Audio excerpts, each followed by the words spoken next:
எனக்கு எவ்வளோ பேர் ரித்திக்லாம் எவ்வளோ வாட்டி மீட் பண்ணி சொல்லியிருக்காரு. கெரியர்லேயே நான் பண்ணாமல் விட்ட ஒரே கேரக்டர் எனக்கு பிடிச்ச கேரக்டர் வந்து தான். ஆனால் நான் ரிக்ரெட் பண்ணல ஃபர்ஸ்ட் டைம் பிகாஸ் நீ சூப்பராக பண்ணிட்டேன் அப்படின்னு.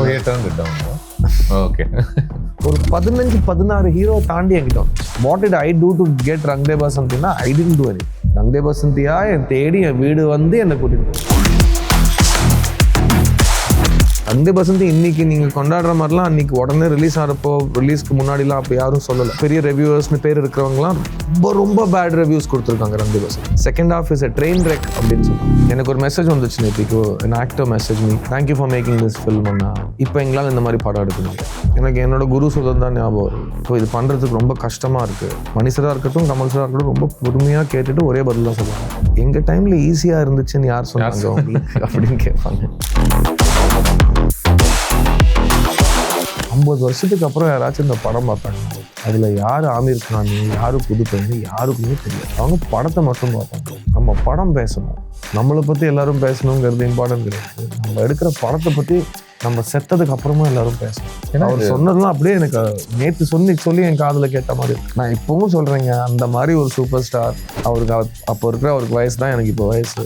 ஊர் பேர் தெரியாத 3 பசங்களை கூப்பிட்டு வந்து தன்னோட ஈக்குவலாக வச்சு ஒரு படம் எடுத்து இந்தியா கேட்டில் ஒரு சீக்வன்ஸ் பண்ணி அந்த சீனில் அவர் பானட் மேலே ஏறி சல்யூட் அடிக்காமல் என்னை ஏறி சல்யூட் அடிக்க வச்சார் பார்த்தீங்களா. He's a Marvel. நிறைய பேர் கேட்டிருக்காங்க ஏன் ரங் தே பசந்தி ஆஸ்கர் ஜெயிக்கல. எங்களுக்கு தெரிஞ்ச வரைக்கும் கிளைமேக்ஸில் அந்த வன்முறையை கையில் எடுத்தது தான் அந்த படத்தோட அவார்ட் ஸ்டேட்டஸை குறைச்சிச்சு. அந்த கால் டு ஆர்ம்ஸ் தான் படத்தை கமர்ஷியலாக ஓடச்சு. Now you can do the math. இது ரெண்டுமே உண்மை தான்.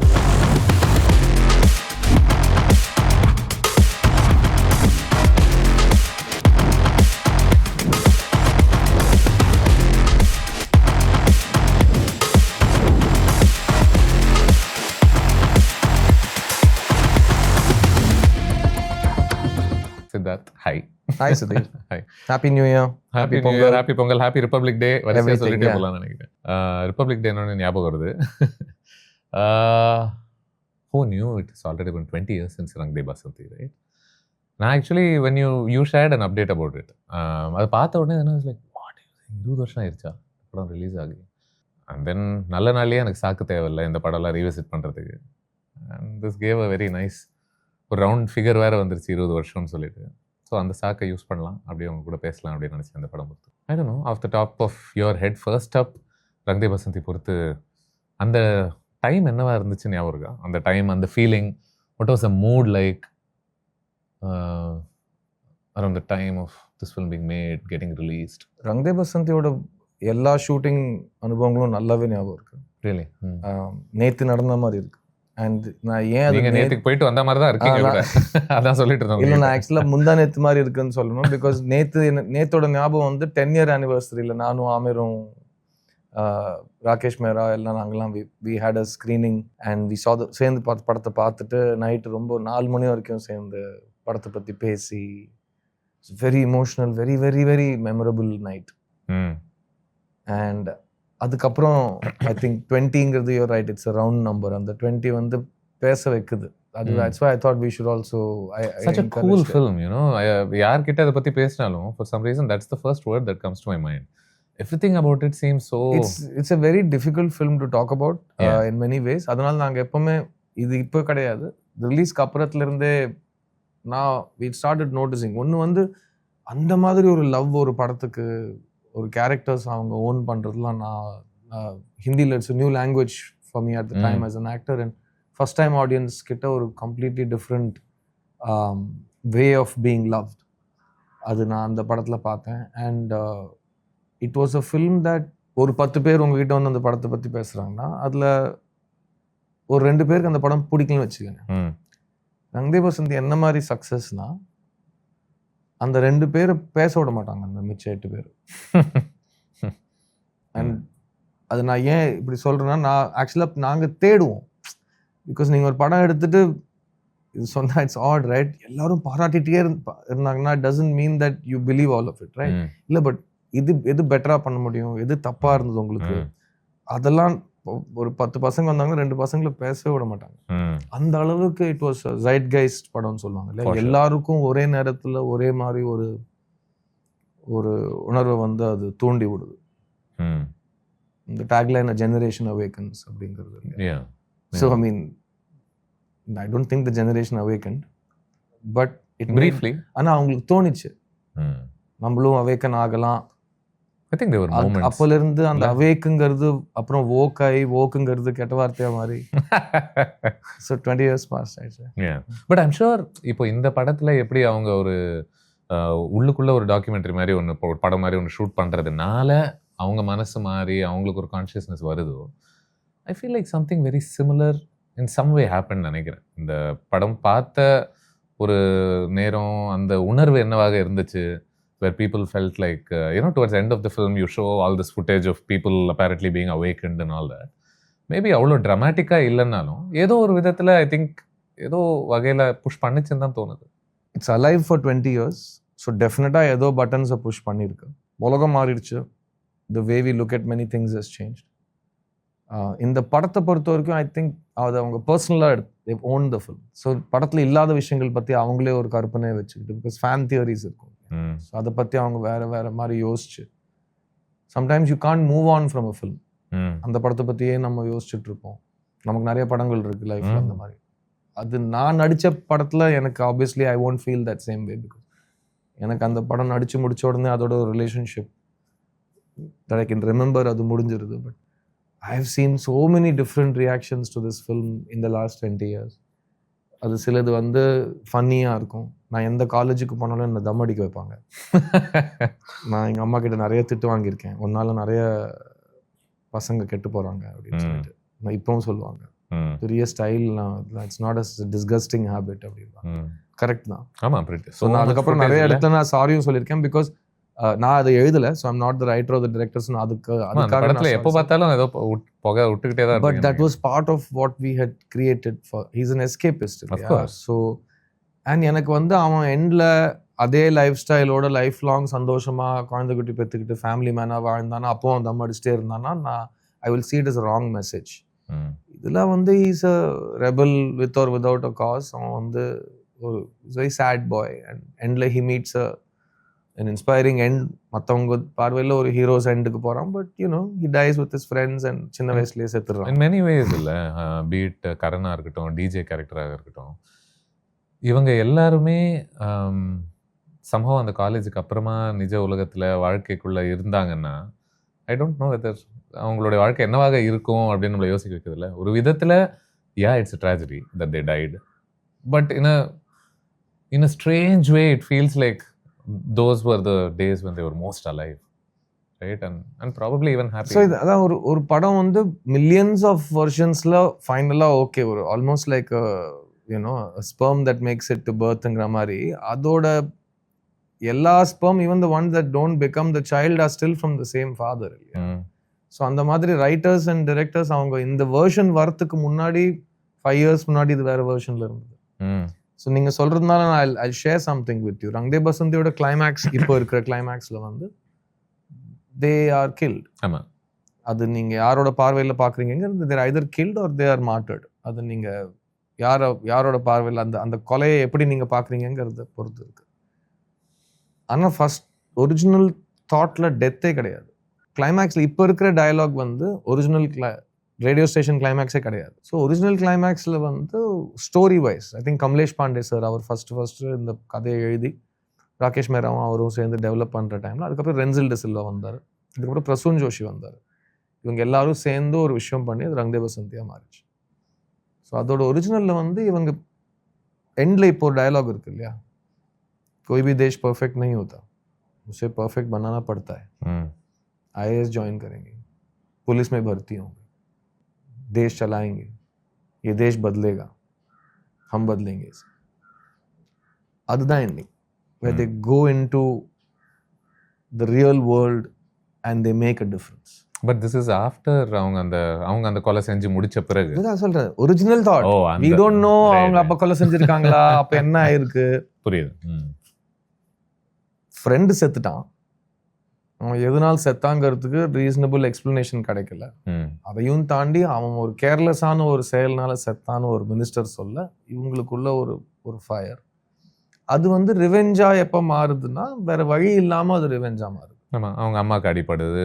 ப்ளஸ் வழி அவன் எனிதிங் பாயிண்ட் ஆஃப் இது வேற வழி இல்லை சார் அப்படின்னு சொல்றது வெளியால் சொல்லக்கூடாது. அந்த இடத்துல வேற வழி இல்லைன்னு ஃபீல் பண்றாங்க. ஸோ யங்ஸ்டர்ஸ் அந்த வயசுல அங்கதான் எனக்கு ரொம்ப பிடிச்ச விஷயம்னா 23 வயசுல பிரேவா போய் செத்த பகத்சிங் அவர் பண்ண விஷயங்கள், அவர் என்னைக்குமே வந்து வேற வழி இல்லைன்னு சொன்னதே கிடையாது. அவர் எல்லாமே கால்குலேட்டடா எதுக்கு பண்றோம், எதனால பண்றோம், இதனால என்ன ஆகும், என்ன கான்சிக்வன்ஸ் ஆஃப் என்ன டெசிஷன், என்ன முடிவுக்கு என்ன பலன், அந்த மாதிரி ஒரு விஷயத்த வந்து he used to analyze.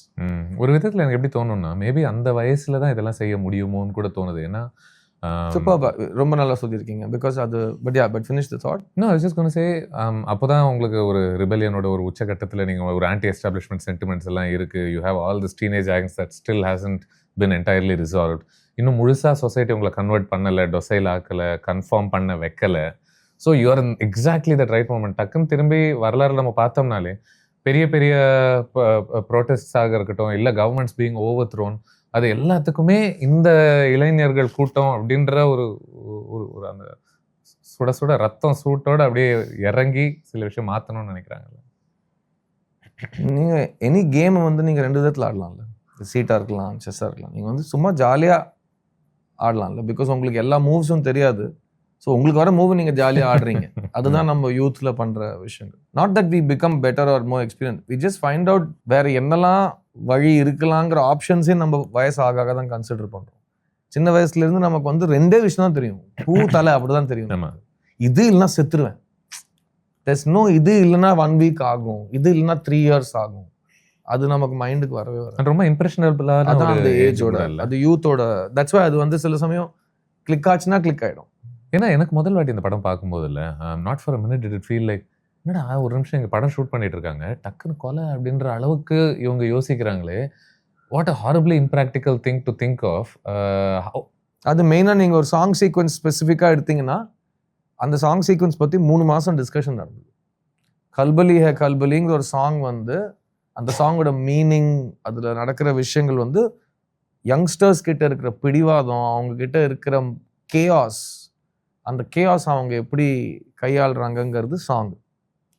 அதோட இன்டர்கட் கட் பண்ணால் பகத்சிங் வந்து எனக்கு நியூஸ் பேப்பரும் பேனா பேப்பர் கொடுக்கலன்னா நான் சாப்பிட மாட்டேன்னு சொல்லி ஃபாஸ்ட் ஸ்டார்ட் பண்ணுறாரு. அவர் வந்து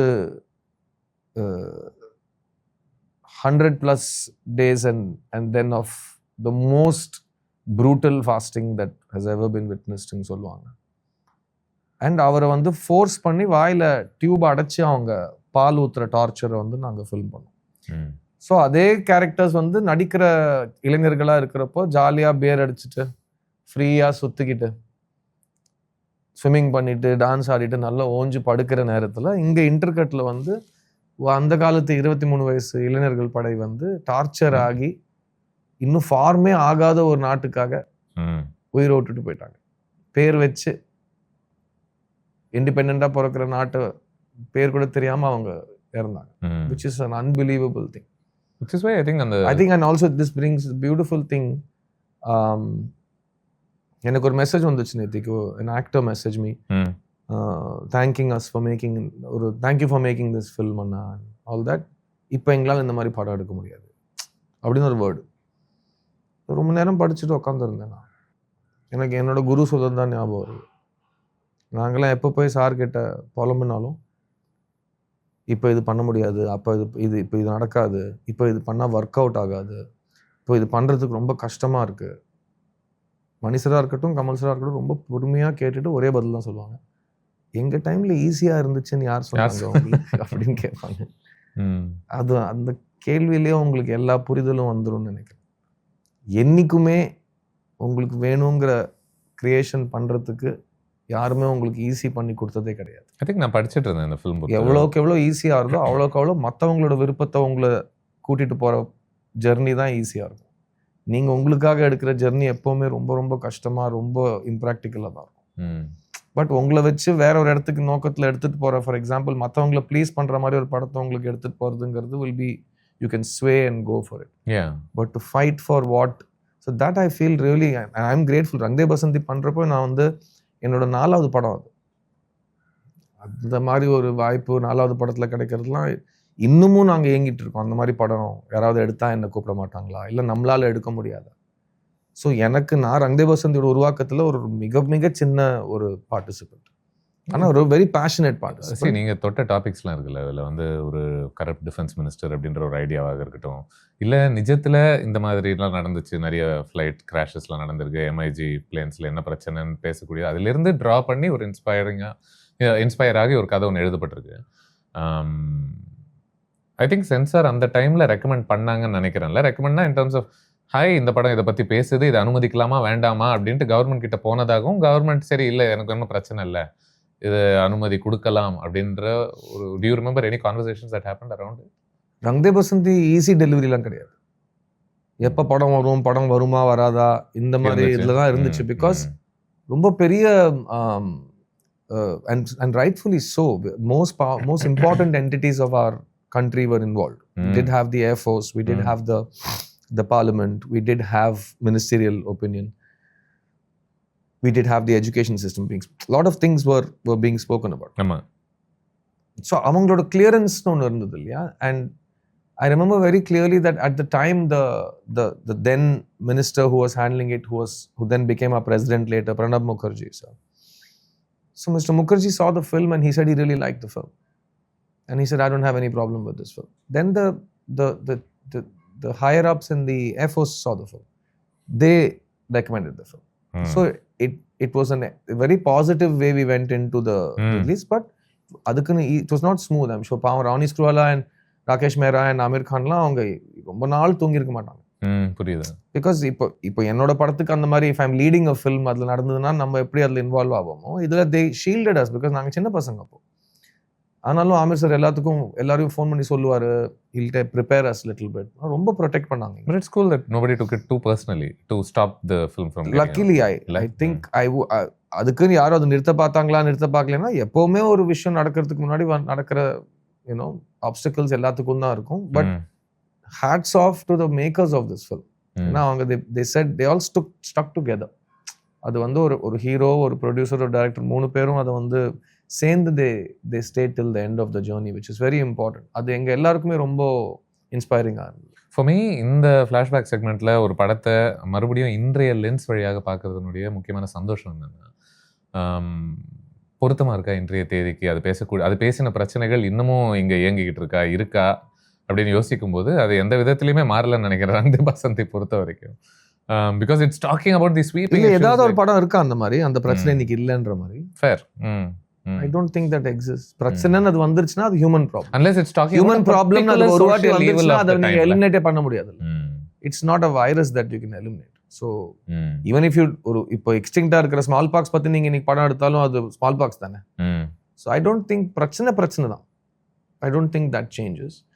பட் இன்னைக்கு அந்த படம் வருமா, அந்த level இமேஜினேஷன்லாம் I don't think we have. அந்தந்த காலத்துக்கு எந்தெந்த படம் வரணும்னு அவங்களோட இண்டிவிஜுவல் ஆர்டிஸ்ட் செத்து உழைக்கிறாங்களோ அதுதான் வரும், with or without the support of time. நீங்க அஹெட் ஆஃப் டைம் இருக்கலாம், கொஞ்சம் லேட்டா வந்துட்டீங்கன்னு சொல்லலாம், கரெக்ட் டைமுக்கு வரலாம். Any result is possible. உங்களுக்கு எனக்கு ரங் தே பசந்திங்கிற படம் எடுத்தாங்க, அதுல ஏதோ ஒரு நல்ல காரணத்துக்காக என்ன கூப்பிட்டாங்க. I'm just very very grateful to be part of that. And நான் அப்போ எப்படி இருந்தனோ தாட் ப்ராசஸ் வைஸ், ஹவு நான் அந்த ஸ்கிரிப்ட் எப்படி படித்தனோ ஃபர்ஸ்ட் டைம், நான் இப்போ அதே பையனாக தான் இருக்கேன். எனக்கு ரங் தே பசந்தி ஸ்கிரிப்ட் ஃபுல்லாகவே ஞாபகம் இருக்குது. எந்தெந்த இடத்துல எனக்கு கோவம் வந்துச்சு, எந்தெந்த இடத்துல எனக்கு அழுக வந்துச்சு, எந்தெந்த இடத்துல எனக்கு சிரிப்பு வந்துச்சு, எந்தெந்த இடத்துல எனக்கு ஆட தோணுச்சு, இந்த 4 விஷயமும் எனக்கு இப்போவும் ஆஸ் அன் இண்டிவிஜுவல் அங்கேயே தான் இருக்கு. நான் திரும்ப படம் பார்க்க போகிறேன் நாளைக்கு ஆமிர் சாரோட உட்காந்துட்டு, அப்போ ஐ வில் ரிப்போர்ட் பேக், நான் லெட் யூ நோ. நான் ரொம்ப வருஷம் ஆச்சு அந்த படம் பார்த்து, 10 years பேக் பார்த்தோம், அதுக்கப்புறம் இன்னைக்கு தான் பார்ப்போம், நாளைக்கு பார்க்க போகிறோம். ஐ கோன் ஆஸ்க் யூ, ஸ்கிரிப்ட் படித்தேன்னு சொன்னீங்கல்ல, எனக்கு இந்த படம் பார்த்த ஃபர்ஸ்ட் டைமில் I felt like what an idea to just compare, இங்கே இது ஒன்று நடந்துச்சு இத்தனை வருஷம் முன்னாடி அப்படின்றது, அதை கம்பேர் பண்ணி இன்றைய யூத்தோடைய அதை கம்பேர் பண்ணி, and then to tie them both together with a fantastic device of a British filmmaker coming here. அவங்க பார்வை வழியா இது என்னவாக இப்போ தெரியுது அப்படின்னு சொல்லிட்டு அவங்களுடைய படம் நீங்க ஒரு ப்ரொடியூசர்கிட்ட சொல்லி எப்படிங்க ஓகே பண்ணுவீங்க 2005-2004ல? அதான் சொல்றேன், இட் டேக்ஸ் இந்த படத்துல ராகேஷ் மேரா இல்லைன்னா இந்த படமே இல்லை, இந்த படத்துல ஆமீர் கான் இல்லைன்னா இந்த படமே இல்லை. இந்த படத்துல ராணி ஸ்க்ரோல் எல்லாம் இந்த படமே இல்லை. இட் மேக்ஸ் a brave அந்த choice. 3 பேரும் ஒரே நேரத்துல வந்து யார் பேச்சும் கேட்காம அண்ட் ரங் தே பசந்தி இன்னைக்கு நீங்க கொண்டாடுற மாதிரிலாம் அன்னைக்கு உடனே ரிலீஸ் ஆகிறப்போ ரிலீஸ்க்கு முன்னாடிலாம் அப்படி யாரும் சொல்லல. நான் ட்ரை பண்ணேன். இன்னைக்கு நிறைய பெரிய நல்ல பேருக்கு பெரிய ரிவ்யூவர்ஸ்னு பேர் இருக்கிறவங்கலாம் ரொம்ப ரொம்ப பேட் ரிவ்யூஸ் கொடுத்துருக்காங்க ரங் தே பசந்திக்கு. Second half is a train wreck அப்படின்னு சொன்னாங்க. ஒரு ஒரு ஒரு ஒரு ரயில் விபத்து மாதிரி இருக்கு. ரெண்டாவது பார்க்கலாமா பார்க்க வேண்டாமாங்கிற அந்த லெவல்ல இருக்கு படம்னு முதல் நாள் ரிவ்யூ போட்டவங்க இருக்காங்க. இதெல்லாம் எங்க நடக்கும், இந்த மாதிரி யங்ஸ்டர்ஸ்ல யாரு நம்ம ஊர் கல்ச்சரே அந்த மாதிரிலாம் ஒரு குரூப் எழுதினாங்க. ஸோ இட்ஸ் ஆல் ஒப்பீனியன்ஸ் இல்லையா. பட் அதெல்லாம் தாண்டி அந்த படம் அன்னைக்கு தே மேட் இட்னா இட்ஸ் ரியலி சம்திங். ஆனால் இந்த படத்தோட ஒரிஜினல் டைட்டில் ஃபர்ஸ்ட் டிராஃப்ட் எழுதினவங்க யங் கன்ஸ் ஆஃப் இந்தியா. படத்துல வர சூ மெக்கின்லியோட படத்தோட பேர் யங் கன்ஸ் ஆஃப் இந்தியா. ஒரிஜினலாக இந்த படத்தோட பேர் young guns of India. So அந்த டைட்டிலோட தாட்ல இருந்து நீங்க ஆரம்பிக்கிறப்போ இப்போ இருக்கிற யங்ஸ்டர்ஸ்க்கு அப்போ இருக்கிற யங்ஸ்டர்ஸ் ஃபீலிங் புரியுமா? That's all it is. And அதை சுற்றி தான் இந்த entire மேமத் film was. And easy temptation என்னவா இருந்திருக்கும்ல. ஈஸியாக நீங்கள் அந்த ஹோல் பிரிட்டிஷ் ஃபோக்ஸை விலிஃபை பண்ணிடலாம் இல்லையா. இது பேட்ரியாட்டிக்காக இதனோட இன்னும் கொஞ்சம் ஒரு டயல் அப் பண்ணுறதுக்காக பேட்ரியாட்டிக் ஃபர்வரை அவங்கள இன்னும் கெட்டவர்களாக காட்டுற ஒரு முயற்சியில் கூட ஈடுபட்டிருக்கலாம். But I thought it was very fascinating. This film never does that. It's constantly trying to அங்க இருக்கக்கூடியவனையும் ஹியூமனைஸ் பண்ணது. பகத்சிங்ல இருக்கக்கூடிய ஒரு வெள்ளக்காரன் அது எப்படி பண்ணாங்கன்னு நீங்க அனலைஸ் பண்ணி the audience gets to know it's great. because இப்போ நம்ம வந்து இங்க ஒரு ஒயிட் ஒரு யூரோப்பியன் ஒரு அமெரிக்கன் கேரக்டர் நம்ம எழுதுறோம்னா அதோட காஸ்டிங்க்கு அதோட பெர்ஃபார்மன்ஸ்க்கு அதோட டப்பிங்க்கு அதோட காஸ்டியூமுக்கு நம்ம எவ்வளவு மெனக்கேடுறோம்னு இருக்கு பாத்தீங்களா. ஆமீர் வந்து ஆல்ரெடி ரங் தே பசந்திக்கு முன்னாடி மங்கள் பாண்டேல வெல் நோன் இங்கிலீஷ் ஆக்டர்ஸோட ஒர்க் பண்ணிட்டு இருந்தாரு. அங்க ஹீரோவா நடிக்கிறவங்க சப்போர்ட்டிங் ஆக்டர் அந்த மாதிரி கேரக்டர்ஸோட ஒர்க் பண்ணிட்டு இருந்தாரு. அதுக்கு முன்னாடி லகான்ல வந்து I think ball பிளாக்மோரா I think அந்த மாதிரி ஒரு பேர், பிளாக் தான் அந்த மாதிரி ஒரு பேர். அவர் is a very well known actor. So அவர் வந்து லகான்ல வில்லனா பண்ணியிருக்காரு. அண்ட் அந்த ஆக்டரை கூட்டிட்டு வந்து அவனோட ஆன்செஸ்டரோட ரோல் பண்ண வைக்கிறப்போ அதுல ஒரு ஆத்தென்டிசிட்டி இருக்கு. அவனோட ஓன் ஒரு ஆக்சென்ட் கொண்டு வருவான், ஒரு பெர்ஃபார்மன்ஸ் கொண்டு வருவான். ஸோ என் கூட ரங் தே பசந்தில வந்து ஜேம்ஸ் மெக்கின்லியா நடிச்சது வந்து lock stock and two smoking பேரல்ஸ்ல நடிச்ச ஒரு ஆக்டர் வந்து கூட்டிட்டு வந்தாங்க. He was a very excellent actor. அவர் theatres trained I think Shakespeare society actor அவர். ஸோ அந்த லெவல் ஆஃப் பிளானிங் அண்ட் இன்வெஸ்ட்மெண்ட்டோட ஒரு ஆக்டரை கூட்டிட்டு வந்து 4 வாரம் இருக்க வச்சு ஷூட் பண்ணாங்க. ஏன்னா எல்லாருக்குமே அந்த சர்ச் சீன்லாம் கண்டிப்பா ஞாபகம் இல்லாம இருக்காது. அண்ட் ரங் தே பசந்தியோட எக்ஸிகியூட்டிவ் ப்ரொடியூசர்ஸ் யாருன்னு பாத்தீங்கன்னா lock stock and two smoking பேரல்ஸோட எக்ஸிகியூட்டிவ் ப்ரொடியூசர்ஸ் தான் இந்த படத்துக்கு எக்ஸிகியூட்டிவ் ப்ரொடியூசர். ஸோ அந்த ஆம்பிஷனோட தான் ஆரம்பிச்சது அது. So it was a very very big idea. And they back it. அதை எவ்வளோ கம்மியில எவ்வளோ ஃபாஸ்டா எவ்வளோ ஈஸியா முடிக்க முடியும்னு யோசிக்காம இது எவ்வளோ ஃபுல்லா எவ்வளோ பர்ஃபெக்டா எடுக்க முடியும்னு அவங்க பிளான் பண்ணி எடுத்தாங்க. அண்ட் யூனோ தீமேட்டிக்கலி இந்த படம் யார் மேலெல்லாம் கொஞ்சம் கருணை காமிக்குதுன்னா, யாரெல்லாம் டியூட்டியாக சில தவறுகள் செஞ்சா அவங்க மேல ஒரு சின்ன கருணை இருக்கு இந்த படத்துக்கு. இல்ல அந்த பிரிட்டிஷ்காரன் வந்து வேலைன்னு நினைச்சுக்கிட்டு தான் இதை செய்யறான், அவன் வன்மத்துல இதை செய்யல. இப்போ லக்ஷ்மண் கேரக்டர் அதுல் குல்கர்னி அவங்க கேரக்டர் எடுத்துக்கிட்டோன்னா அவன் ஒரு வேலைன்னு நினைச்சுக்கிட்டு தான் இதை செய்யறான், வன்மத்துல அவன் செய்யல. இது ஓரளவுக்கு கெட்டவர்களா பார்க்கக்கூடிய நபர்கள் வந்து வேலையை தாண்டி அவங்க சுயநலத்துக்காக பண்ணக்கூடிய ஒரு மினிஸ்டராக இருக்கட்டும், இல்ல உங்களுக்கு அப்பாவா நடிக்கக்கூடிய கேரக்டராக இருக்கட்டும், அவங்கள மட்டும்தான் இது வந்து ஹியூமனைஸ் பண்றதுல அவ்வளவு ஆர்வம் காமிக்காம இருக்குன்னு நினைக்கிறேன். You're right. Because I don't think இந்த படத்துல கோவங்கிறது ஹெல்ப்லெஸ்னஸ் தான் இந்த படத்தோட மெயின் டிரைவிங் பாயிண்ட். தான் சொன்னேன் இல்லையா, ஒரு ஃப்ரெண்டு செத்துட்டான், அங்கிருந்து நல்லது கெட்டது பார்க்குற நேரமே கிடையாது. அது ஃப்ரெண்டு செத்துட்டான். ஸோ நீங்கள் அதில் லாஜிக் தேடுறீங்க. ஸோ டெத்தில் இருந்து வர லாஜிக் என்றைக்குமே ரீசனபிளாக இருக்கவே முடியாது. Something extreme you will think இல்லையா. So that's what flips them. நான் நிறைய வாட்டி கேட்டிருக்கேன், சப்போஸ் அந்த ஃப்ரெண்டு சாகலைன்னா படத்தில் என்ன ஆகும்னு கேட்டிருக்கேன். அந்த ஷூட்டிங் டைம்லேயே கேட்டோம். நம்ம சௌரியத்துக்காக என் ஃப்ரெண்டு செத்துறான்னு ஒரு சும்மா பேசுவோம் டிஸ்கஷன். அந்த மாதிரி பேசுறப்போ அவர் ஏன் சாவுறாரு, அவர் செத்தாதான் படமா, அவர் சாவல்னா படமே இல்லையானா it's a very important thing. Because எப்பவுமே ஒரு ஸ்விட்ச் ஃபிளிப் ஆகிறதுக்கு வந்து ஒன்று வந்து ஒரு ஃபீடிங் இருக்கும். அது இதில் அவங்க நடிச்சு சப்கான்ஷியஸாக அவங்க அந்த கேரக்டரை உள்வாங்கிறது. ரெண்டாவது வெளியே இமீடியட் வேர்ல்ட்ல ஒரு ஈவெண்ட், ஒரு அசம்பாவிதம், அது தட் வாஸ் இல்லைன்னா வாட்ஸ் டு புஷ் யூ இல்ல. Correct. So the truth is that அவன் சாகலைன்னா தே வுட் நாட் ஹவ், ஏன்னா வத்திக்குச்சி அந்த that friction of burning a match is that death and it becomes very complicate because my father is involve with it. ஆமா correct. So that's why இப்போ எங்க அப்பா அதுல இன்வால்வ் இல்லைன்னா would it have been the same, would I have still gone in that route? Would this climax would have been, எல்லாமே it's like that. And that's the thing, it's a just reaction of young people. அவங்க எப்படி react பண்ணுவாங்கங்கிறது ஒரு இன்ட்ரெஸ்டிங்கா capture பண்ற ஒரு exercise. படத்துல there are moments where இவங்க நடிக்க ஆரம்பிக்கும் போது ஃபர்ஸ்ட் ரொம்ப சினிக்கலா இருக்காங்க, அது மேல கொஞ்சம் கூட நம்பிக்கை இல்லாம நாட்டுக்காக உயிரை விடுறாங்க என்னத்த பேசிட்டு இருக்கானுங்க இவனுங்க அப்படின்ற மாதிரி பார்ப்பாங்க. பட் யூ கேன் டெல் போக போக கொஞ்சம் கொஞ்சமா ஏதோ ஒரு விதத்துல அந்த ஆர்ட் ஸ்டார்ட்ஸ் அஃபெக்டிங் தெம். அந்த பழைய கதையை வந்து அவங்களை ஏதோ ஒரு பாதிப்புலாக்க ஆரம்பிக்குது. தனியா இப்படி கரண் ஃபார் எக்ஸாம்பிள் இப்படி தனியா உட்காந்து ஏதோ ஒரு ஜோன்ல இப்படி உட்காந்து யோசிச்சுட்டு இருக்கிற ஸ்பேஸ்ல போகும். ஐ தாட் மெட்டாவா I wondered if doing this film resulted in something similar for you or people who are part of this film. You were all young at that time, not very different from the ages that you were playing. I wondered if சில ஷார்ட்ஸ்லாம் பண்ணிட்டு சில ஐடியாஸ்லாம் பேசிட்டு தனியாக வந்து interesting. Not really. I don't know if that's more credit. நான் college படித்து வளர்ந்த time அப்படி. I was a very active thinker in this on this specific topic. நான் அப்படி இருந்ததுனால தான் இந்த படத்தை நான் ஒத்துக்கிட்டேனே தவிர இந்த படத்தினால நான் அப்படி ஆனேங்கிறது I don't. I didn't take home much from எனக்கு only thing I took home was my obsession with Bhagat Singh. அது தவிர நான் வேற எதுவுமே, எனக்கு பகத் சிங் ஃபர்ஸ்ட்ல இருந்து ரொம்ப பிடிக்கும். ரங்கே பசந்தி ரோல் கிடைச்ச உடனே பகத் சிங், இது நான் பகத் சிங்கா, எனக்கு மீசே வராது, நான் ஃபர்ஸ்ட் ஸ்டெப், நான் எப்படி ஒரு சிக்கில நான் நடிக்க போறேன் ஒரு வருஷம். Strangely that's the first ever shot in the film also for you. Correct. So எடுத்த உடனே அந்த ஒரு குட்டி பென்சில் மீச மாதிரி சின்ன மீசை வச்சுட்டு சாகறதுக்கு முன்னாடி हमारे बाद और भी आएंगे और भी ये अंत कहाँ है मिस्टर मैकिनली, ये तो शुरुआत है, हमारे बाद और भी आएंगे और भी. So அந்த ரோல்லாம் அந்த இதெல்லாம் first when I started studying about it took me about 2 to 3 months. நிறைய படிச்சு and they had collected so much amazing research. And Rakesh அவங்களாம் என்ன பண்ணுவாங்க, நிறைய பேக் ஸ்டோரி கொடுப்பாங்க. எனக்கு இப்போ கரண் சிங்கானியாக்கே 4 பேஜ் பேக் ஸ்டோரி இருந்தது. அவன் சின்ன பிறந்ததுலேருந்து நான் இந்த படத்தோட ஸ்டார்டிங் வரைக்கும் என்னெல்லாம் பண்ணாங்கிறதுக்கு ஒரு பேக் ஸ்டோரி. அண்ட் அது அப்படி ப்ரிப்பேர் பண்ணுறப்போ பகத்சிங்கோட material was overwhelming. So many things I learn during that time. இப்போ கூட we have never seen a young man like that. அவர் பண்ண சில விஷயங்கள், அவர் எப்படி எல்லாரையும் ஒத்துமை ஆக்க வச்சாரு, how he tried from the age 18-19 இயர்ஸ்ல அவர் பண்ண சேட்டைகள்லாம் நீங்கள் படிக்கணும்.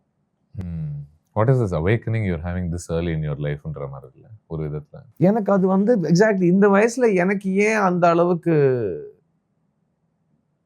தீவிரம் வர மாட்டேங்குதுன்னு ஒரு அந்த டைம்ல we were young இல்லையா. I was 25, he died at 23.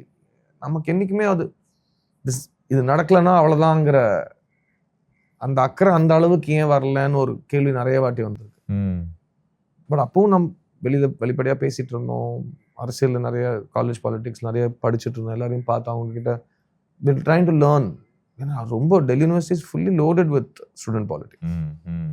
நிறைய கத்துக்கிறதுக்கு இருக்கு, ஜேஎன்யூ போய் கத்துக்கிறதுக்கு நிறைய விஷயங்கள் படிச்சுட்டு இருக்கோம். நீங்களே பண்ண இன்னொரு படத்துல வெரி சிமிலர் கேரக்டர் ஆயுத எழுத்து. ஆப்வியஸ்லி அவனும் இளைஞன், பைசா இருக்கு, விட்டா போதும் அமெரிக்காவுக்கு போயிடுறேன், வெரி சேம் டயலாக், நான் கிளம்புறேன் அமெரிக்கா டயலாக் அதுலயே வேணும்.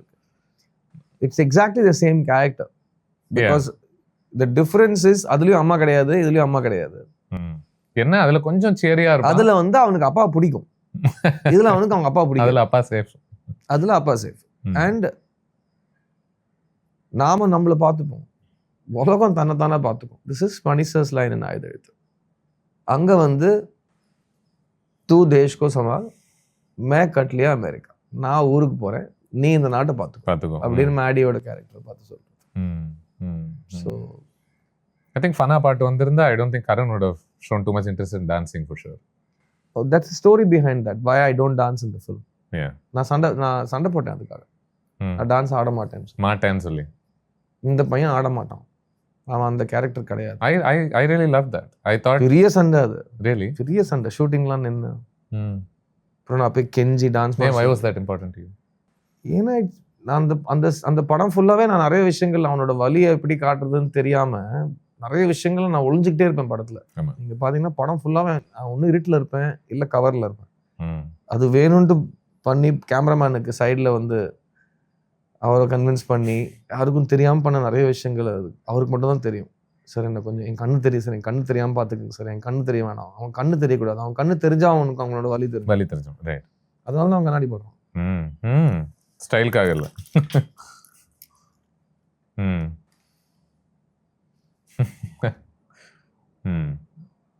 ஸோ அவன் கண்ணாடி போட்டுட்டு அவன் கண்ணாடி போட்டுட்டு அவன் மறையறான். He wants to hide. And அவனுக்கு வந்து சும்மா இருக்கிறதுக்கு அவன் தம் அடிச்சுட்டே இருப்பான். It is an compensation mechanism. அது என்ன ஸ்டைலா ஸ்ட்ராங்கா இருக்கான்னு சொல்றேன். நீங்க ஒருத்தனை பார்த்தீங்கன்னா அவன் உள்ள குறுகி போயிருப்பான்.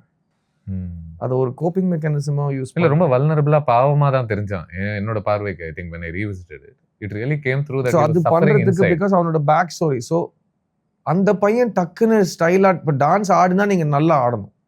இப்போ கணேஷ் ஆச்சாரியா டான்ஸ் மாஸ்டரா டான்ஸ் ஸ்டெப் கொடுக்குறாருன்னா அதை நீங்க பக்காவா ஆடணும். ஏன்னா பக்கத்துல ஆமீர் நல்லா ஆடுவாரு, சர்மன் நல்லா ஆடுவான். நீங்க ஆடணும். நீங்க அங்க போய் கரண் மாதிரி நீங்க ஆடுறேன்னு சொல்லிட்டு இன்னும் டொக்கு விட முடியாது. ஸோ ஐ செட் நான் கொரியோகிராஃப்டா டான்ஸ் பண்ணாலே இந்த கேரக்டர் எனக்கு புரிய மாட்டேங்குது. ஸோ அது எப்போ போய் ராகேஷ் சொன்னாரு, சரி நீ அவர் ஏதோ ஒன்று பண்ண சொல்றாரு, ஒன்று கல்வலி சாங்ல நீ ஏதோ ஒன்று பண்ணணும், ஏன்னா அவனோட கேஆஸ் எங்களுக்கு தெரியணும், எப்படி பண்ணுவேன். ஸோ நான் சொல்றேன் இப்படி பண்ணலாமா சரி இப்படி என்ன பண்ணேன். ஸோ கடைசியில் நான் சொன்ன ஐடியா வந்து நான் என்ட்ரி டு எண்ட் சுத்திக்கிட்டே இருக்கேன். இந்த டர்க்கில டர்விஷஸ் இருப்பாங்க பார்த்தீங்கன்னா, அவங்க வந்து கடவுளோட ஒன்னா இருக்கு, அப்படியே மேலே பார்த்து சுத்திக்கிட்டே இருப்பாங்க. அது தலை சுத்துறதுல அவங்களோட அந்த அந்த டிவினிட்டி தான் I wanted to bring. So I set நான் சுத்திக்கிட்டே இருக்கேன் பரவாயில்லையா. ஸோ அவர் கேட்டாரு, நான் எங்க ஷார்ட் வச்சாலும் நீ என்ன பண்ணுவேன், நான் சுத்த எப்படி இருக்கும் சித்து. கணேஷ் மாஸ்டர் சொன்னார். சொன்னேன் ப்ளீஸ் மாஸ்டர் நம்புங்க மாஸ்டர், நான் பண்றேன், ப்ளீஸ் ட்ரை பண்ணுங்க, விட்டுருங்க, இல்லை நான் ஓரமா தம் அடிச்சுக்கிறேன் ப்ளீஸ், நான் டான்ஸ் ஆடினா வீக் ஆயிடும் மாஸ்டர். ஸோ கடைசியில் நீங்க ரங் தே பசந்த்ல கல்பலி சாங் பாருங்க, நான் எப்போ இருந்தாலும் சுத்திக்கிட்டே இருப்பேன், டான்ஸ் மட்டும் ஆட மாட்டேன். அப்புறம் அந்த சாங் ராஜு சுந்தரம் ரங் தே பசந்த் பஞ்சாப்ல எடுத்தது, அதுல எல்லா பசங்களும் டான்ஸ் ஆடுவாங்க, நான் மட்டும் ஓரமா நின்று தான் அடிச்சுட்டு இருப்பேன். அதெல்லாம் கெஞ்சி ராஜு ஈவன் சொல்லும் போது ஞாபகம் வருது தூ பின் பத்தாய் பாட்டுல. சோ தூ பின் பத்தாய் ஆல்சோ எல்லாரும் ரன்னிங் ரேஸ்னு ஓடிட்டு இருப்பாங்க, எல்லாமே நீங்க மட்டும் இன்ட்ரெஸ்டே இல்லாத மாதிரி. சோ அது எல்லாமே அப்போ வந்து ரொம்ப திட்டு வாங்கி நான் பண்ண விஷயங்கள் வந்து போஸ்ட் ரிலீஸ் அது ஒர்க் ஆச்சு. Because that was I was very clear, இப்படி பண்ணா இந்த பையனை புரியும், இல்லன்னா புரியாது. இல்ல அந்த பையனும் தனித்து தெரியறான்ல, அவன் தனியா தெரியவே பண்ணல, அவன் அவனோட உலகத்துல. நான் எப்படி சொல்றேன்னா உங்களுடைய இதுக்காக நான் சொல்ல வரல, என்னன்னா they seem like different people because of that. அதுக்கு ஒவ்வொரு ஆக்டரும் அவ்வளவு மெனக்கெடல். Aamir sir, Sharman, Kunal, Soha, Alice, Atul sir, அவங்க எல்லாருமே அவங்களோட கேரக்டர் வச்சுட்டு டெய்லி செட்டுக்கு வரப்போ ஒருத்தரும் ஃபுல் ப்ரிப்பரேஷன் படிப்போட வந்தா ஒரு 8 ஆக்டர் இருப்பாங்க. அப்படியே பட்டன் நம்பினா அப்படியே ரிஹர்சல் நடக்கும். ரொம்ப ரொம்ப ஓப்பனா இருந்த ஒரு Sukhi character. he was so adorable no in that film. Amazing. Yeah. Suki sorry. So Sharman Joshi is a natural theater actor, beautiful comic artist, and I loved how everybody is so physical with him alone. Correct. அவன் கிட்ட மட்டும் இப்போ யார் கிட்ட வந்தாலும் you are kissing him, Kunal is kissing him, everybody is like he's the so the Tubin Batai song ஒரு பெரிய கதை இருக்கு. அது இப்போ கூட ரங் தே பசந்தியோட ஃபேன்ஸ் நிறைய விதங்கள் இருக்காங்க. அதுல இவனோட கரனோட லவ் ஸ்டோரி பத்தி கேட்கறவங்க நிறைய பேர். அது நல்லா இருந்துச்சு, மினிமலிஸ்டா ஒரே ஒரு போட்டோ மட்டும். அது வந்து அவங்க அம்மா ஆக்சுவலா, அது லவ் ஸ்டோரி கிடையாது. What are you saying? Oh. So the people who see Tubin Batai song see it very two different ways. Okay. One the way you have seen it, there's one more way. நீங்க போய் fan theories நீங்களே படிங்க, நெட்ல எல்லாமே இருக்கு. And நாங்க எங்க இந்த படத்தை பத்தி பேசினாலும் இந்த கேள்வி வந்து at least 50% of the fans will ask. இந்த படத்தோட ஃபேன்ஸ் கரனுக்கும் சோனியாக்கும் ஏதாவது இருந்ததா, is Karan in love with சோனியாங்கிற கேள்வி எல்லாருமே கேட்பாங்க. இப்ப அந்த பாயிண்ட் ஆஃப் வியூல ஒரு வாட்டி படத்தை. How interesting, how strange. அது பிளான் பண்ணி வச்ச விஷயம் ஆக்சுவலா, பேக் ஸ்டோரியில இருக்கு.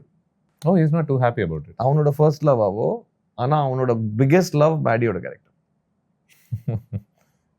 அவனுக்கு பொண்ணை பிடிக்கும், ஆனா அந்த பொண்ணு எவனை கட்டிக்க போறாளோ அவனை பார்த்தா இவனுக்கு அவனோட தன்னை பார்த்தா எவ்வளவு மரியாதை, அதோட அதிக மரியாதை. நீ இந்த பொண்ணோட சேர்ந்து என்ன பண்ண போற விடு அவரு சச்சா என்ன அந்த அவரோட எல்லாம் அந்த மாதிரி ஒரு தட்ஸ் ஹவ் இட் இஸ். அவனுக்கு எல்லாமே அவன் தான். There's a beautiful thing that happens between you and Maddie's character, right? With the whole jacket thing. Jacket. I love that the film இது ஒரு பெரிய விஷயமா பேசாது, அதை எடுத்து பாருங்க அப்படின்னு தனியா அது படம் பிடிச்சி காட்டாது. பட் அப்படி இருந்தும் casually when he's walking away, him flinging the jacket to you. And at the end, I love that, if I'm not wrong, you're wearing the same jacket, right? Yeah. அந்த ஜாக்கெட்டு அது ஒரு character அந்த படத்துல. அந்த jacket select பண்றதுக்கு 3 வாரம் ஆச்சு. அவர் போட்டதா? பிகாஸ் அவர் என்ன ஜாக்கெட் போட போறான்னு 3 வாரமா நானும் டைரக்டர் சண்டை போட்டுட்டு இருக்கோம். பிகாஸ் அது அப்புறம் நான் போட போறேன். ஆமா. ஏன்னா அது ரொம்ப நாள் வரப்போகுது அந்த continuity. So I set please, இது எங்க போய் முட்டுக்கிச்சுன்னா எனக்கு இந்த ஜாக்கெட்ங்கிறது எனக்கு மைண்ட்ல ஏறிடுச்சு. அப்புறம் அவுட் ஆஃப் சிலபஸ் இந்த இந்தியா கேட்ல போய் ஜீப் மேலே ஏற்றி விட்டாங்க. அப்போ நான் வந்து அப்போ வேற ஜாக்கெட் ஒன்று வேணும். அப்போ வந்து ஜாக்கெட் இல்லை. ஸோ நான் வந்து இந்தியா கேட் டெல்லியில் ஷூட்டிங் நிறுத்திட்டு ப்ரொடக்ஷன் கார் எடுத்துட்டு கொனாட் பிளேஸ்ல ஜாக்கெட் வாங்க போறேன். எல்லாரும் ரெடியா இருக்காங்க. சார் நான் வந்து ப்ளீஸ் இந்த ஜாக்கெட் ரொம்ப முக்கியமா எனக்கு, நான் செல்யூட் பண்ண போறேன்னு நீங்க சொல்லல, கண்டிப்பா ஒரு ஜாக்கெட் ராகேஷ் உடனே வேணுட்டாரு. இதுக்கு எதுவுமே இல்லை வார்ட்ரோப்ல. ஸோ டக்குன்னு வண்டி ஏறி போய் பக்கத்துல ஒரு கடையில போய் மூன் பாக்கெட்லேருந்து காசு எடுத்து போட்டு ப்ளீஸ் ஒரு ப்ளூ கலர் அந்த ப்ளூ அண்ட் கிரே ஜாக்கெட் ஒன்று போட்டிருப்பேன் அந்த இந்தியா கேட் பானட் சீன்ல. அதை போய் வாங்கிட்டு வந்து போட்டுட்டு ஷூட் பண்ணோம். தட் ஃபில்ம் எவ்ரிபடி அப்படிதான் ஓன் பண்ணாங்க எல்லாருமே. ஆன் செட் எல்லாருமே படத்துக்காக சண்டை போட்டுக்கிட்டே இருப்பாங்க. அது நான் முக்கியமா யார்கிட்ட கத்துக்கிட்டேன்னா I learn that from Aamir sir. I have never seen என் கெரியர்ல ஒரு படத்துக்காக ஒருத்தர் அப்படி சண்டை போடுறது நான் பார்த்ததே கிடையாது. தான் படம், அந்த படத்தை நான் எக்காரத்தை கொண்டு நான் அது அப்படியே அதை ப்ரொடெக்ட் பண்ணிட்டு ஒரு எடுத்துட்டு போறது இருக்கு பார்த்தீங்களா, அவர் மாதிரிலாம் ரொம்ப கம்மி தான் இருக்காங்க. It's too good. His character is also so unique, I think. What a character. What a character and what a performance. நான் இப்பவும் சொல்றேங்க, அந்த மாதிரி ஒரு சூப்பர் ஸ்டார் அவருக்கு அப்போ இருக்கிற அவருக்கு வயசு தான் எனக்கு இப்போ வயசு. நான் எல்லாம் ஸ்டார்டுமே பார்த்தது கிடையாது. அவர் வந்து சூப்பர் ஸ்டார்டும் 30 வருஷம் பார்த்துட்டு இருக்காரு.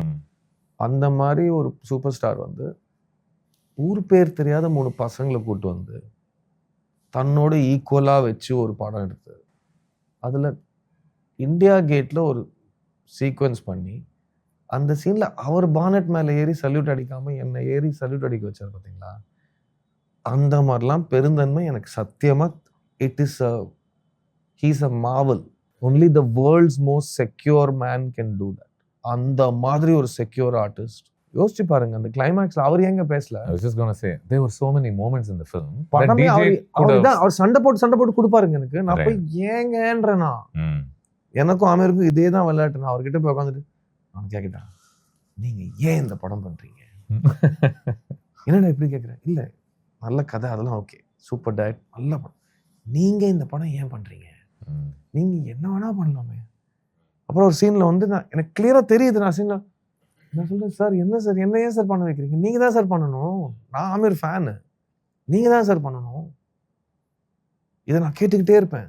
அவரோட பதில் வேற வேற லாங்குவேஜ்ல வருமே, ஆனால் தவிர ஒரே பதில் தான் வரும். 50 வருஷத்துக்கு அப்புறம் யாராச்சும் இந்த படம் பார்த்தாங்கன்னா அதுல யாரு ஆமீர் கான், யாரு புது பையனு யாருக்குமே தெரியாது. அவங்க படத்தை மட்டும் பார்ப்பாங்க. நம்ம படம் பேசணும், நம்மளை பத்தி எல்லாரும் பேசணுங்கிறது இம்பார்ட்டன்ட் கிடையாது. நம்ம எடுக்கிற படத்தை பத்தி நம்ம செத்ததுக்கு அப்புறமா எல்லாரும் பேசணும். அதெல்லாம் ஒரு சொன்னதெல்லாம் அப்படியே எனக்கு நேற்று சொல்லி என் காதுல கேட்ட மாதிரி இருக்கு. ஏன்னா ஒரு டெமோக்ரஸியோடைய அழக பேசக்கூடிய அந்த ஃபில்மு ரொம்ப டெமோக்ராட்டிக்கா இருந்துச்சுன்னு தோணுச்சு. அந்த ரேடியோ ஸ்டேஷன்ல நீங்க தான் மைக்ல எல்லார்கிட்டயும் பேசணும்னு அவசியம் இல்லை. அவர் நினைச்சது அது சீனே கிடையாதுங்க. ஷூட்டிங்க்கு முன்னாடி ஓகே, ஷூட்டிங்க்கு முன்னாடி 5 பேரும் மைக்ல பேசுறோம். நான் வந்து வேற ஒரு தெலுங்கு படம் ஷூட்டிங் முடிச்சுட்டு அங்கேருந்து பாம்பே போய் லேண்ட் ஆகி செட்டுக்கு போறேன். வேற ஸ்கிரிப்ட் கொடுக்குறாங்க. அந்த ஸ்கிரிப்ட்ல பார்த்தா என் பேர் மட்டும்தான் இருக்கு. நான் சொன்னேன், இது எப்போங்க நடந்துச்சுன்னா, இல்லை நைட்டு மாற்றிட்டாங்க டைரக்டரும் இவரும் சேர்ந்துன்னு. ஸோ நான் நேராக டைரக்டர்கிட்ட போனேன், என்னங்க நடக்குது, இது அப்போ தான் கரெக்டாக இருக்கும்னு தோணுது. நான் போய் ஆமீர் சார் கேட்டேன், என்னங்க ஏங்க பண்ணீங்க? அப்போ சொன்னார் அவர், நீ படம் ஃபுல்லாக பேசலை, நீ பேசினா கரெக்டாக இருக்கும். Nice touch. நீ படம் ஃபுல்லாக பேசலை. நான் ஏன் பேசல, நான் வந்து படம் ஃபுல்லாக அவர் பார்த்துட்டு இருக்காரு. நிறைய சீனில் நான் என் டயலாக் காலையில் போயிட்டு எல்லாருக்கும் டிஃபன் பிரிக்கிற மாதிரி நான் என் டயலாக் பிரித்து கொடுத்துருவேன். இந்த பையன் கம்மியா பேசினா பெட்டரா இருக்கும், இவன் தெரியாம இருந்தா பெட்டரா இருக்கும். He would have appreciated that, right? He's noticed that on the side. Because நான் டெய்லி தான் பண்ணிட்டு இருப்பேன். எதுக்கு இவ்வளவு பேசுறான், ஐயோ பேசக்கூடாதுங்கன்னு சொல்லி நான் will keep distributing. அது ஃபுல் படம் நான் பண்ணியிருக்கேன். அவர் அதை வந்து படமா பார்த்துட்டு கிளைமேக்ஸ் ஷூட் பண்றதுக்கு முன்னாடி அவர் எல்லாமே பார்த்து டிஸ்கஸ் பண்ணி அதை டெஸ்ட் பண்ணி ஒரு 100 பேருக்கு போட்டு காமிச்சு இந்த மாதிரிலாம் பண்ணுவார். கிளைமேக்ஸ் ஷூட் பண்ணிட்டு வேற ஒரு ஷாட் எடுத்தாங்க. எல்லா பசங்களும் ரேடியோ ஸ்டேஷன்லேருந்து வெளில வரப்போ டெட் பாடியா வெளில வரும். எல்லாரையும் ஸ்ட்ரெச்சர்ல ஆம்புலன்ஸ் வேன் எடுத்துட்டு போற ஷாட். அது வந்து அவர் டெஸ்டிங் 100 பேருக்கு படம் போட்டு காமிச்சு அது இருந்தா டிப்ரெசிங்கா இருக்குன்னு சொல்லிட்டு கட் பண்ணிட்டாரு. பாசிட்டிவா முடியணும், ஃபியூச்சர் பத்தி இருக்கணும், முயற்சி பண்ணா இப்படிதான் ஆகுன்ற மாதிரி ஆயிருக்கும். இல்ல ஆல்சோ ரொம்ப நெகட்டிவா இருக்கு அவங்களோட சாவை பத்தி. அவங்க சாவு அதுக்கப்புறம் தான் அந்த ஷாட் வந்து அவங்க அப்படியே வெளிச்சத்துக்குள்ள ஓடி போயிடுவாங்க. அந்த ஷாட் என்னன்னா அந்த ஷூட் லொகேஷனுக்காக நாங்க 3 மாசம் வெயிட் பண்ணோம். ஏன்னா ஒரே லொகேஷன்ல வந்து அந்த மஸ்டர்ட் ஃபீல்ட்ஸ் இருக்கும், அங்கதான் தூ பின் பத்தாய் சாங் இருக்கும். அதே இடத்த வந்து எந்த புல்லுமே இல்லாம ஷூட் பண்ணியிருக்கோம். அண்ட் அதுக்கு முன்னாடி ஃபுல் ஹார்வெஸ்ட்ல ஷூட் பண்ணியிருக்கோம். ஸோ அந்த ஃபுல் ஹார்வெஸ்ட்காக we had to wait. There is Gladiator பத்தி யோசிக்காம இருக்க முடியாதுல்ல அந்த ஷாட்லாம் பார்த்தா. 100%. பட் அந்த yellow ஃப்ளவர்ஸ்க்காக ஒரு படத்தோட குழு 3.5 மாசம் வெயிட் பண்ணிருக்கா நீங்க நம்புவீங்களா? வேற ஒரு இடம் கூட நான் யோசிச்சேன் கிளாடியேட்டர் பத்தி.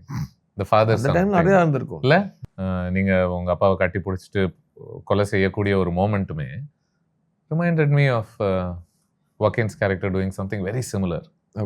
எனக்கு அது வந்துட்டு போல பிகாஸ் எனக்கு வந்து அந்த சீன் நாங்க what will do is as a process. அவர் அப்படிதான் எல்லா ஆக்டர்ஸ் கூட ஒர்க் பண்ணுவார். Previous night before the shoot நிறைய உட்காந்துட்டு இம்ப்ரூவ் பண்ணுவோம்.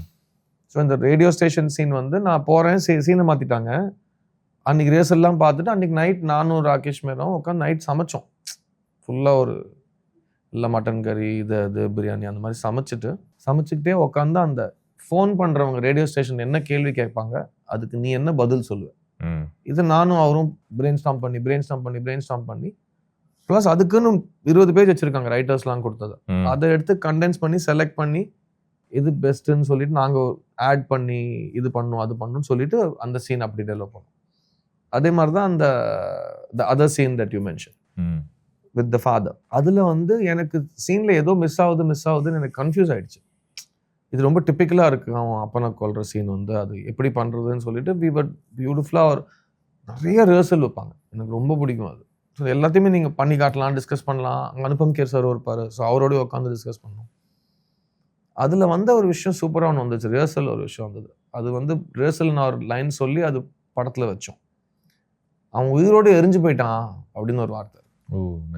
That was part of what Rakesh and I had worked out and he had told me about Karan. அவனோட nightmares பத்தி நிறைய ஒர்க் பண்ணிருக்கான். ஒரு இடத்துல அவன் வந்து அந்த ஜலியான்வாலா நைட்மேருக்கு அப்புறம் அவன் முழிப்பான். அந்த முழிக்கிற ஷாட் ஃபர்ஸ்ட் கார்ல எடுத்தோம். நடு டிராஃபிக்ல அவன் அப்படியே பிளாங்க் ஆயிடுவான். ஸோ ஜலியான்வாலா வந்து பார்த்தா டிராஃபிக்ல உட்காந்துட்டு ஒண்ணுமே புரியாம ஒரு ஹெல்ப்லெஸ்ஸா இருப்பான். அது வந்து தூக்கத்துலேருந்து வேக்கப்பா பண்ணி ஒரு நைட்மேர்லாம் அவர் பில்ட் பண்ணி கொடுத்தாரு. அந்த நைட்மேர்ல எனக்கு வந்த visual was Ajay burning to death.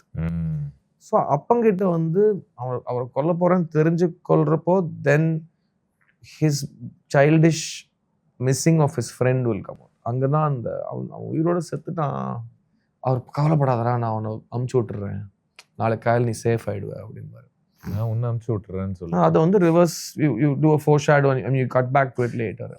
Because you're saying foreshadow, this film's writing wise, this film does such a fantastic job of setting up things in very invisible ways. குட்டி வழிகளில் டிவி வழியாக தான் பார்த்து நீங்கள் அஜய் ராத்தோட மறைவு பற்றி தெரிஞ்சுக்கணுன்றதுக்காகவே there is so much good work they do to familiarize you with the whole TV canteen.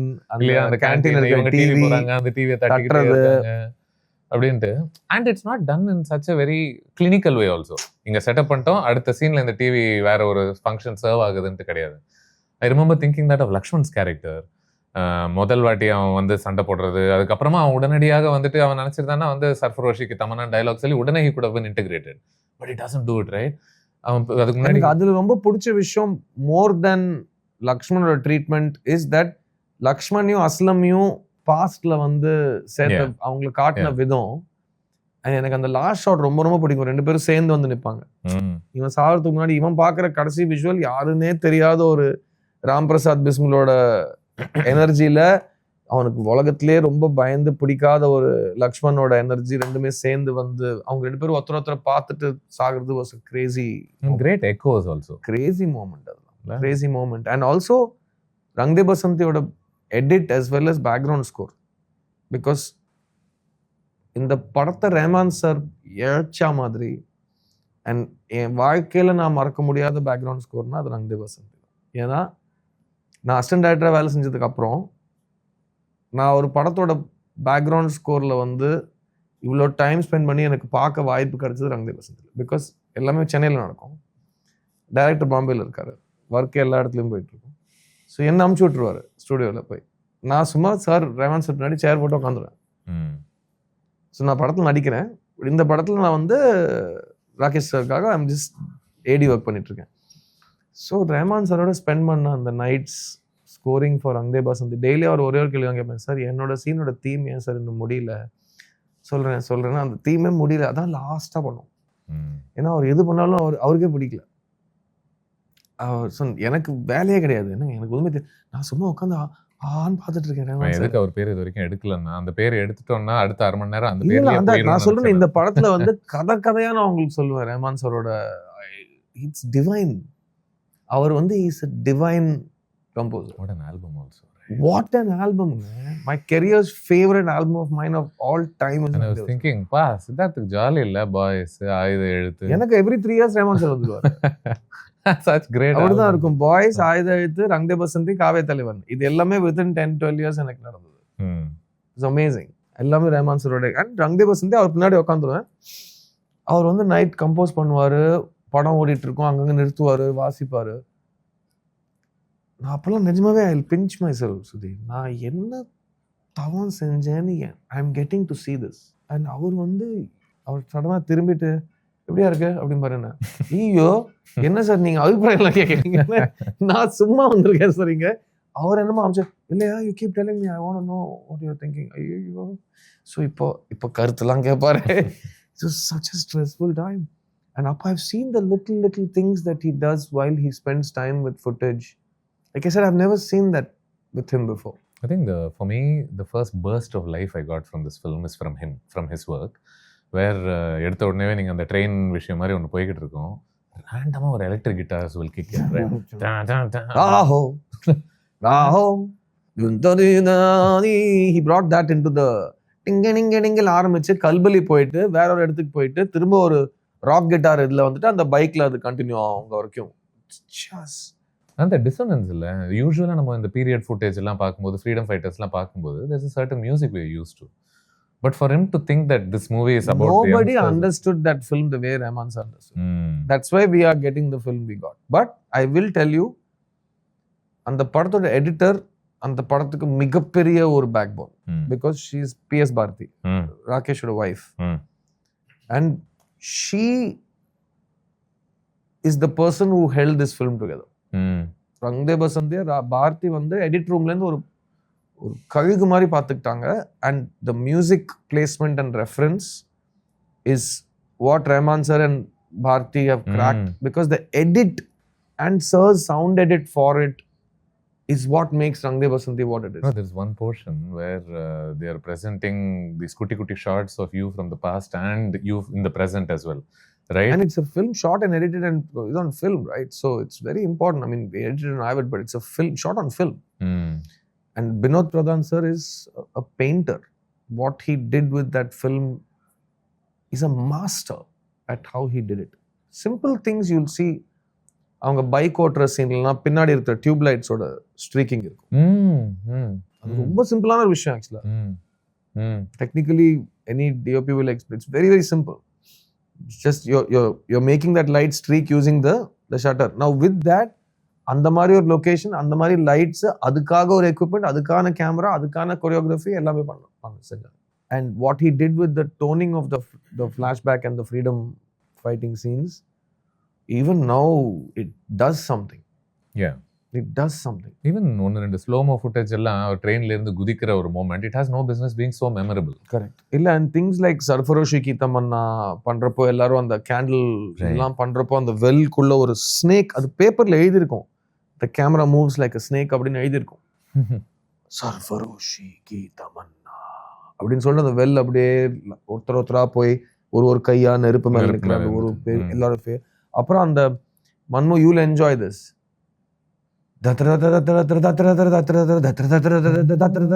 அது எப்போ வரும்னா அந்த மார் டாலோ அப்படின்னு சொல்றப்போ இவங்களோட ஃபேஸ் அது வந்து அவங்க எப்படி டிசைன் பண்ணாங்கன்னா மோஷன் கண்ட்ரோல் டிசைன் பண்ணிருந்தாங்க ஃபர்ஸ்ட். ஓகே. ஸோ ஃபர்ஸ்ட் எங்களோட எல்லாரும் ப்ரெசென்ட் லுக்ல ஒரு ஃபுல் மூவ்மெண்ட் எடுத்துட்டு அப்புறம் அதே இடத்துல நாங்க வந்து பீரியட் காஸ்டியூம் வந்து அதே மூவ்மெண்ட் அந்த இதுல எடுத்து ரெண்டுத்தையும் ஸ்டிச் பண்ணி ப்ரெசென்ட்ல இருந்து பாஸ்ட்ல இருந்து ப்ரெசென்ட்ல இருந்து பாஸ்ட் வரணும்னு சொல்லிட்டு அப்புறம் அது பஞ்சாப்ல ஷூட் பண்றப்போ செட்ல அது they had technical issues. So poor man's motion கண்ட்ரோல்னு சொல்லி விஸ்பேன்ல பண்ணிட்டோம். ஓகே. ஸோ சும்மா ஜூம் ஜூம் ஜூம் ஜூம்னு திரும்பிட்டே இருக்கும் கேமரா. அது வந்து வேற இல்லை லென்ஸ் மாத்தி so it cut from close அப்படிலாம் வரும். அதில் எனக்கு பிடிச்ச சாய்ஸ் நான் என்னன்னு சொல்லவா, they could have done it in such a straightforward way and shown you and shown your character in the past, shown Amir and shown his character in the past, but they don't do it. You don't do it. உங்களை காமிக்கும் போது necessarily உங்களுடைய கேரக்டரை வந்து sound and light அந்த visual and sound and மியூசிக்லாம் ரொம்ப ரொம்ப அமேசிங்காக பிடிப்பார். Is an ad film maker. ஒரு ஃப்ரேம்லயும் ஒரு பெர்ஃபெக்ஷன் இருக்கும். அதுக்கு முன்னாடி அவர் பண்ண படம் பேர் அக்ஸ். அந்த படமும் ஒரு வாட்டி பாருங்க. It's very technically strong and அதுலயும் விஷுவல்ஸ் அண்ட் மியூசிக் ரொம்ப ரொம்ப நல்லா இருக்கும். ஸோ இந்த படத்துல வினோத் சார் அண்ட் ரஹ்மான் சாரோட the beauty of what they did was brought out by the edit of this film. It's a very difficult film to edit. Very very difficult film to edit. ஏன்னா just by showing இந்த volt ஃபுட்டேஜ்லாம் காமிக்கிறதன் வழியாக இவங்க மனசு என்னவா மாறிக்கிட்டு இருக்குன்றத the editing does such a fantastic job of explaining that, right? இவங்க மூடு மாறிக்கிட்டு இருக்கு, இவங்க பழைய இந்த படம் ஆரம்பிக்கும் போது அவங்க இருந்த நபர்கள் அவங்க இப்போ இல்லை அப்படின்றது நமக்கு ஒன்றும் பெரிய எக்ஸ்போசிட்டரி கான்வர்சேஷன்ஸ்லாம் எதுவுமே நடக்காது. நெவர். ஐ மீன் நீங்க ஜென்ரலாவே பெருசா பேச மாட்டீங்க இந்த படத்துல. Let alone sit and tell someone that இது ஏதோ என்ன பாதிக்குது எனக்கு இருக்குங்க. கம்மியா பேசுற படங்கள் இருக்கும்ல சில, அந்த படங்கள்ல sometimes it will be a jackpotங்க. because the smallest lines that the writer gave you will become iconic. எனக்கு ரங்தேபாஸ்ல தான் இவ்வளவுதான் இருக்கும் லைன், பட் என்னோட ஃபர்ஸ்ட் இன்ட்ரடக்ஷன் ஷாட் வந்து டிஜே மேல டான்ஸ் ஆடிட்டு இருப்பான். அப்போ வந்து நெருப்பு அந்த கட்டையை விறகு வந்து எடுத்துட்டு சிகரெட் கொளுத்திட்டு நோட்டங்கி சாலான்னு சொல்லணும். நோட்டங்கி சாலா அமிதாப் பச்சன் சாரோட டயலாக் ஃப்ரம் ஷோலே. நோட்டங்கி சாலா அதான் டயலாக். அது நோட்டங்கி சாலான்னு சொல்லிட்டு சிரிக்கணும் தான் அடிச்சுட்டு அந்த நோட்டங்கி சாலா அவ்வளோ ஃபேமஸ் அந்த இதுல. That's more because of Sholay also, but it starts you with 2 words. அதுக்கப்புறம் one line that is one of my favourite lines of my career, which is ஒரு பையன் ஃப்ரெண்டுக்கு காசு எடுத்து கொடுப்பான். ஸோ அந்த ஃப்ரெண்டு வந்து உதவாக்கிற திருப்பி கொடுக்க மாட்டான்னு தெரியுது, அவன் எடுத்துட்டு போயிடுவான். கூட இருக்கிற சுக்கி சொல்லுவான், அசம் சொல்லுவான், ஏன்டா அவனுக்கு காசு கொடுத்துட்டே இருக்க? அப்போ சொல்லுவான், பாப் கா பேச படே படே சட் ஜாத்தா. அப்பனோட காசு சும்மா வச்சா கெட்டு போயிடுமா. What are line. சும்மா இருந்தா கெட்டு போயிடும், ஊசி போயிடும், அப்பன் காசு தானே அப்படின்னு சொல்லிட்டு எடுத்து கொடுத்துருவான். ஸோ ஒரே ஒரு லைன்ல அவனோட entire relationship with his father, with money, with friends எல்லாமே. And also obviously serves the more obvious purpose of establishing that dude and All India Radio and all that also in a very brief passing way, right? So you're not taken aback when it eventually happens. Correct. Yeah. உங்களுக்கு பாருங்க, all the choices.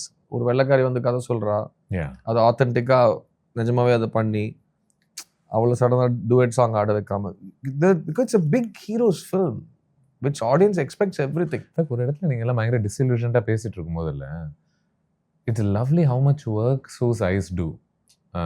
Just the way she looks at all of you in terms of நான் என்ன பேஷனோட வந்து உங்க ஹிஸ்டரியை நான் shoot பண்ணணும்னு வந்திருக்கேன், நீங்க எல்லாம் என்ன புரிஞ்சுக்காம ஏதோ ஒன்று பேசிட்டு இருக்கீங்களே, என்ன இப்படி இருக்கு இந்த ஊரு, இங்க இருக்கிறவங்க எல்லாம் என்ன இப்படி இருக்கீங்கன்னு. ஏன்னா அவங்களோட ஹிந்தி லைவ் சவுண்ட்ல பண்ணதெல்லாம் அமேசிங். சிங்க் சவுண்ட் தானே படம். இந்த பொண்ணுக்கு ஹிந்தியே தெரியாது, அந்த பொண்ணு ஹிந்தி கத்துக்க வச்சு பேச வச்சு அதை கொஞ்சம் கூட புரியாம போச்சுன்னா என்னெல்லாம் யோசிக்காம சப்டைட்டில் போட எடுத்து சப்டைட்டில் இதை போட்டு எடுத்தாங்க. அவங்களோட ட்ரிவியா ஒன்று அவங்க யார் தெரியுமா? அவங்க ஆலிஸ் பேட்டன். அவங்க அப்பா தான் ஹாங்காங்கோட கடைசி governor. Chris Patten. Really? Chris பேட்டனோட பொண்ணு. ஓகே. பெரிய வீட்டு பொண்ணு. சோ ஏதோ ஒரு விதத்துல அந்த கிரவுனோட கனெக்ஷனா கிரவுன் இருக்கு. கிறிஸ் பேட்டனோட பொண்ணு அது. அந்த கனெக்ஷன் இருக்கு. But she's also lovely in the way. எவ்வளவு நல்ல performance. It's such a tough performance. And அவங்களுக்கு என்னங்க இவ்வளவு இந்தியன் ஆக்டர்ஸ் எல்லாரும் சேர்ந்து ஒர்க் ஷாப் பண்றோம், ரிவர்ஸ் பண்றோம். அவங்களுக்கு எப்படி இருந்திருக்கும்? கம்ப்ளீட்லி அவுட் சைட் அண்ட் ஹிந்தில பேசணும், அண்ட் அவங்களோட டைமிங்கை மேட்ச் பண்ணணும், அண்ட் லைவ் சவுண்ட். ஐயோ And சும்மா ஹிந்தியில பேசினா மட்டும் பத்தாது இல்ல, நீங்க எஸ்டாப்ளிஷ் பண்ணணும். நீங்க ஆல்ரெடி ஹிந்தி கத்துக்கிட்டு ஹிந்தி கத்துட்டு தான் இங்க வந்திருக்கீங்க. ம். அவளுக்கு ஹிந்தியில கெட்ட வார்த்தைலாம் பேச வச்சு. ம். She's a fabulous. You had no issues with the Hindi, I'm assuming. எனக்கு லாங்குவேஜ் என்னைக்குமே I have never had any Yeah. issues. Yeah.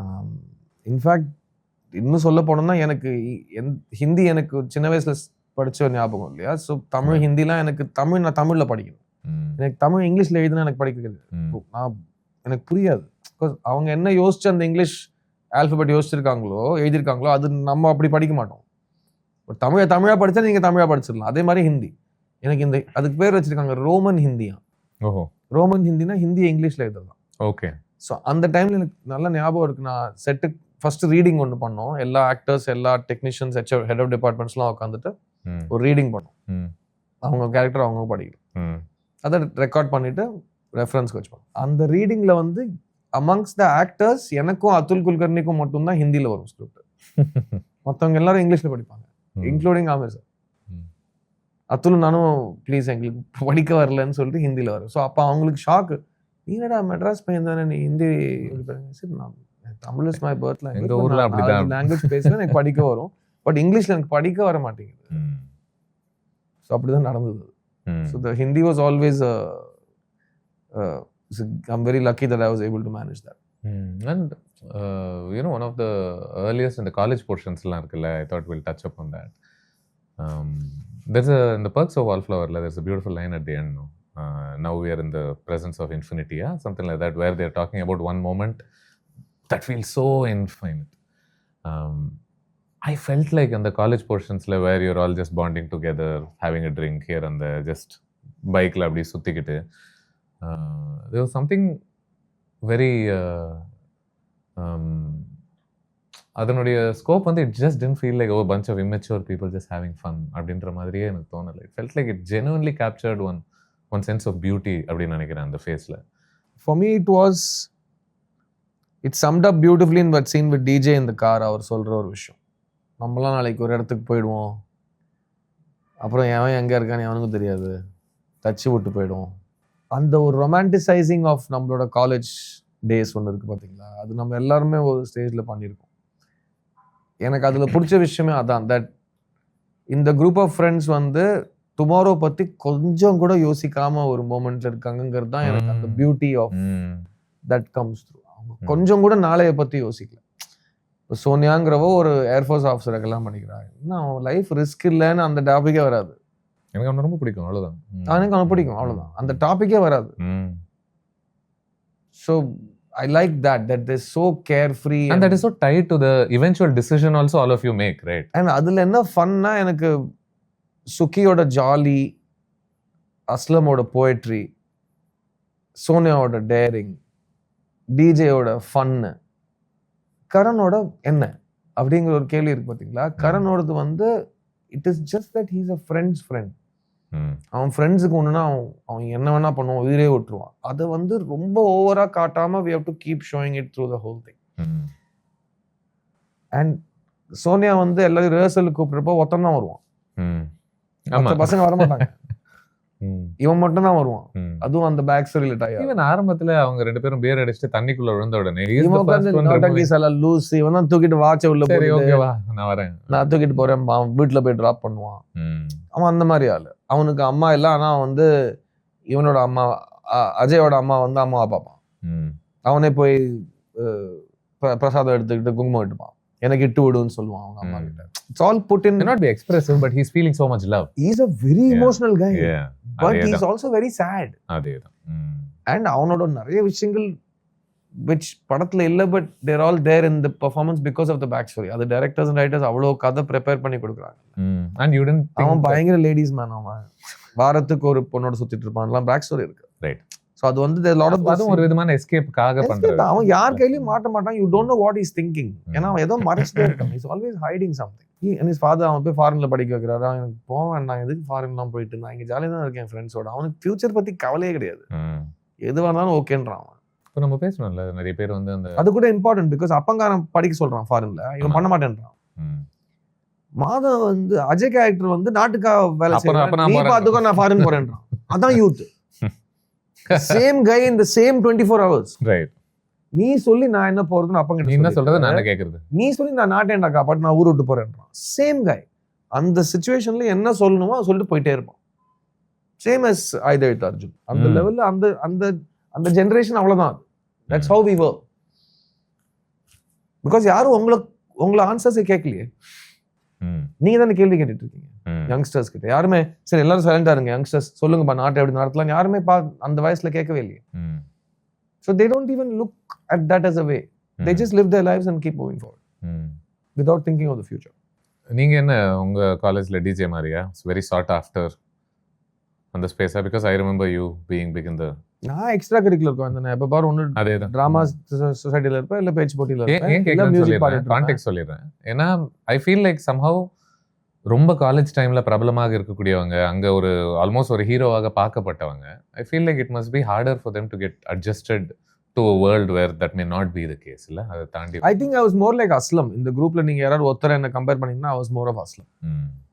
Aslamோட more leaning towards the arts, painting. For him it was painting, for me it's theatre and music and debating. And a little bit of Sonia's character. Take on life with a big gusto. And a little bit of Suki's character. So DJ for me because I've always kept running to the next thing. புரியுது. DJ never leaves. I don't ever cling. ஓடிட்டே இருப்பேன். I just don't want to keep on rolling. Keep on doing something different.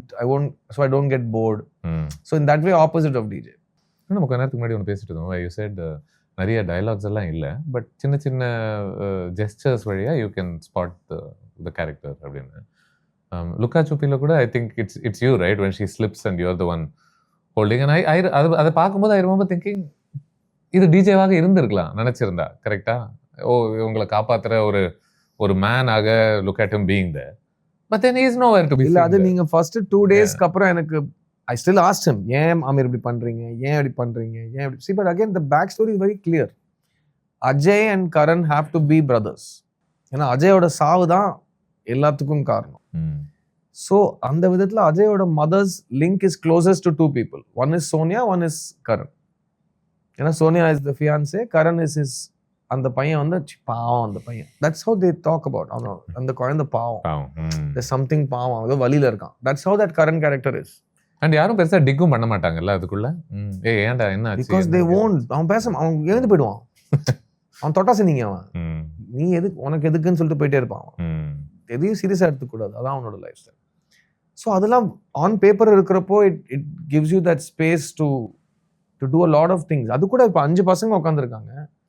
Minister வந்து இந்த பையன் தப்பா flight ஓட்டி செத்துட்டான் அப்படின்றான். அதுல எல்லாருக்கும் ஒரே கோவம் தானே வரும். ஆனா 2 பேர் தான் பேசுவாங்க. அது யாருங்கிறதுக்கும் ஒரு காரணம் இருக்கும், எல்லாத்துக்கும் காரணம் இருக்கும்.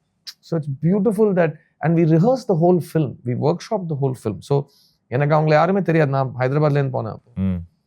ஃபர்ஸ்ட் போயிட்டு ரீடிங் முடித்தோம். ரீடிங்க்கு அப்புறம் ஒர்க் ஷாப்ஸ் வந்து மெஹபூப் ஸ்டுடியோவில் ஒரு ஆடிட்டோரியம் புக் பண்ணிட்டு எல்லாரும் உட்காந்து will just go scene by scene and do exercises together, rehearsal, இது அது, டூ சம்திங் எல்ஸ். இதனால எப்படி அண்டர்ஸ்டாண்டிங் ப்ளஸ் ரைட்டர்ஸ் என்ன கேள்வி கேட்கணுமோ கேட்டுக்கோங்க. ஸோ நீங்கள் கேட்கலாம் இந்த சீன் வந்து அவன் மத்தியானம் இந்த சீன் நடக்குதுன்னா அவன் காலையில் டிஃபன் சாப்பிட்டானா, இந்த மாதிரி கேள்விலாம் நீங்கள் கேட்கலாம். நீங்கள் ரைட்டரை கேட்கலாம். அன்னைக்கு நைட் அவன் ஒழுங்காக தூங்கியிருப்பானா, எதை பற்றி அவனுக்கு கனவு வந்திருக்கும், இந்த மாதிரி கேள்விக்கெல்லாம் அவங்க பதில் வச்சிருப்பாங்க. So by the time we went to set, we were not strangers. எல்லாருக்கும் ஒருத்தர் கொஞ்சம் தெரிய ஆரம்பிச்சிருச்சு. அதுக்கப்புறம் நாங்க படத்தை ஓபன் பண்ணதே அவுட்டோர்ல. இந்த 6 பேரு ஒரு 4 மாசத்துக்கு சேர்ந்து ஷூட் பண்ணியிருக்கோம். All over the place. பெரிய ஷெட்யூல். பஞ்சாப்ல ஷூட் பண்ணோம், டெல்லியில ஷூட் பண்ணோம், ஜெய்ப்பூர்ல ஷூட் பண்ணோம், அந்த ஃபோர்ட் ராஜஸ்தான்லேயே 3 ஃபோர்ட்ல ஷூட் பண்ணோம், டைகர் ஃபோர்ட்ல ஷூட் பண்ணோம், இதில் ஷூட் பண்ணோம். அப்புறம் அந்த தண்ணி இருக்கிற சீக்வன்ஸுக்கு அந்த தண்ணி வர வரைக்கும் வெயிட் பண்ணி அந்த தண்ணியில் விழுற சீக்வன்ஸ் எடுத்தோம். அப்புறம் நான் அந்த செவுத்து மேலே உட்கார்ற ஃபோர்ட் இங்கேருந்து பார்க்குறது. அப்புறம் ஒரு நாள் நைட் வந்து அந்த மூன் மாதிரி லைட் ஹீலியம் பலூன் வச்சு we shot for about 6 days 6 nights there. So much traveling together. அதில் என்ன ஆச்சுன்னா 3-4 மாசத்துக்குள்ள பயங்கர க்ளோஸ் இந்த குரூப். அண்ட் எல்லாரும் கிட்டத்தட்ட 7 o'clock ஈவினிங்னா ஏறுமுக்கு வந்துடுவாங்க. அது பல காரணங்கள் இருக்குது அந்த டைம்ல கூட. பட் எல்லாரும் ஆமீர் உட்பட ஏறுமுக்கு வந்துடுவாங்க. ஏன்னா நான் ஒரு சின்ன டிவி, அதுக்குள்ள ஒரு PS2 இதெல்லாம் வச்சிருக்கேன். எல்லாமே என் ரூம்ல எல்லாமே இருக்கும் என் ரூம்ல. ஸோ சடனாக 7 மணிக்கு நான் ரூம்ல இல்லைனா கூட ஒன்று இவங்க எல்லாரும் ஜிம்முக்கு போவாங்க, நான் போக மாட்டேன். ஸோ என்னை தவிர எல்லாரும் ஒர்க் அவுட் கேட்டகரி அங்கே. ஸோ நான் அவங்க ஜிம் பண்ணுறது போய் டெய்லி சாயந்தரம் பார்க்கணும். எனக்கு ஜிம் பழக்கம் கிடையாது. அவங்க எல்லாரும் ஜிம் போகலன்னா சோகமாயிடுவாங்க. அப்படி இன்ஃபேக்ட் அத்துல் சார் கூட அவங்களோட ஃபிட் ஆகிறேன்னு சொல்லிட்டு அவரும் ஜிம்முக்குலாம் இப்போ நிறைய போயிட்டு இருந்தாரு. நான் போர் அடிக்குதுடா வாடான்னு சொல்லிட்டு ஜிம் முடிச்சு நேரம் என் ரூமுக்கு வந்துருவாங்க. நைட்டு 10 மணி வரைக்கும் என் ரூமில் ஏதாவது ஒன்று ஏதோ கேம் ஆடிட்டு இருப்பாங்க, இது பண்ணிட்டு இருப்பாங்க, talking, will have dinner, will go to shoot in the morning. Every night we use to do this. And everybody was so அந்த கேமராடரி தான் ஒரு விதத்துல படம் வழியா அதான் படத்துல தெரியுது. everybody was so close. and அதுக்கு முக்கியமான காரணம் ஆமீர் கான். ஆமீர் கான் நினைச்சிருந்தா இந்த படத்துல யாருமே கம்ஃபர்டபிளா இல்லாம கூட பண்ணிருக்கலாம். அவர் பண்ணணும் அவசியமே கிடையாது. ஆனா அவர் எவ்ரி ஈவினிங் எல்லாரோடையும் சேர்ந்து தான் இருப்பாரு. எவ்ரி ஈவினிங் எல்லாமே சேர்ந்து பண்ணுவாரு. பிளஸ் அங்க சார் சிஸ்டம்லாம் கிடையாது. எல்லாரும் பேர் சொல்லி தான் கூப்பிடுவாங்க. ஓகே. ஸோ நான் ஆமீர் தான் கூப்பிடணும். அவர் சார்னு கூப்பிட்டு அவர் சிரிக்க ஆரம்பிச்சிருவாரு. ஃபர்ஸ்ட்ல அப்படிதான் பழகினாரு. வயசு வித்தியாசம் யாருமே யாரையும் சார்னு சொல்ல மாட்டாங்க. வினோத் வந்து வினோத் தான் சொல்லுவாங்க. அந்த மாதிரி இட்ஸ் கிரேசி. யூஎஸ் சிஸ்டம் மாதிரி நிறைய இதுமே எல்லாமே ஃபர்ஸ்ட் நேம் தான்.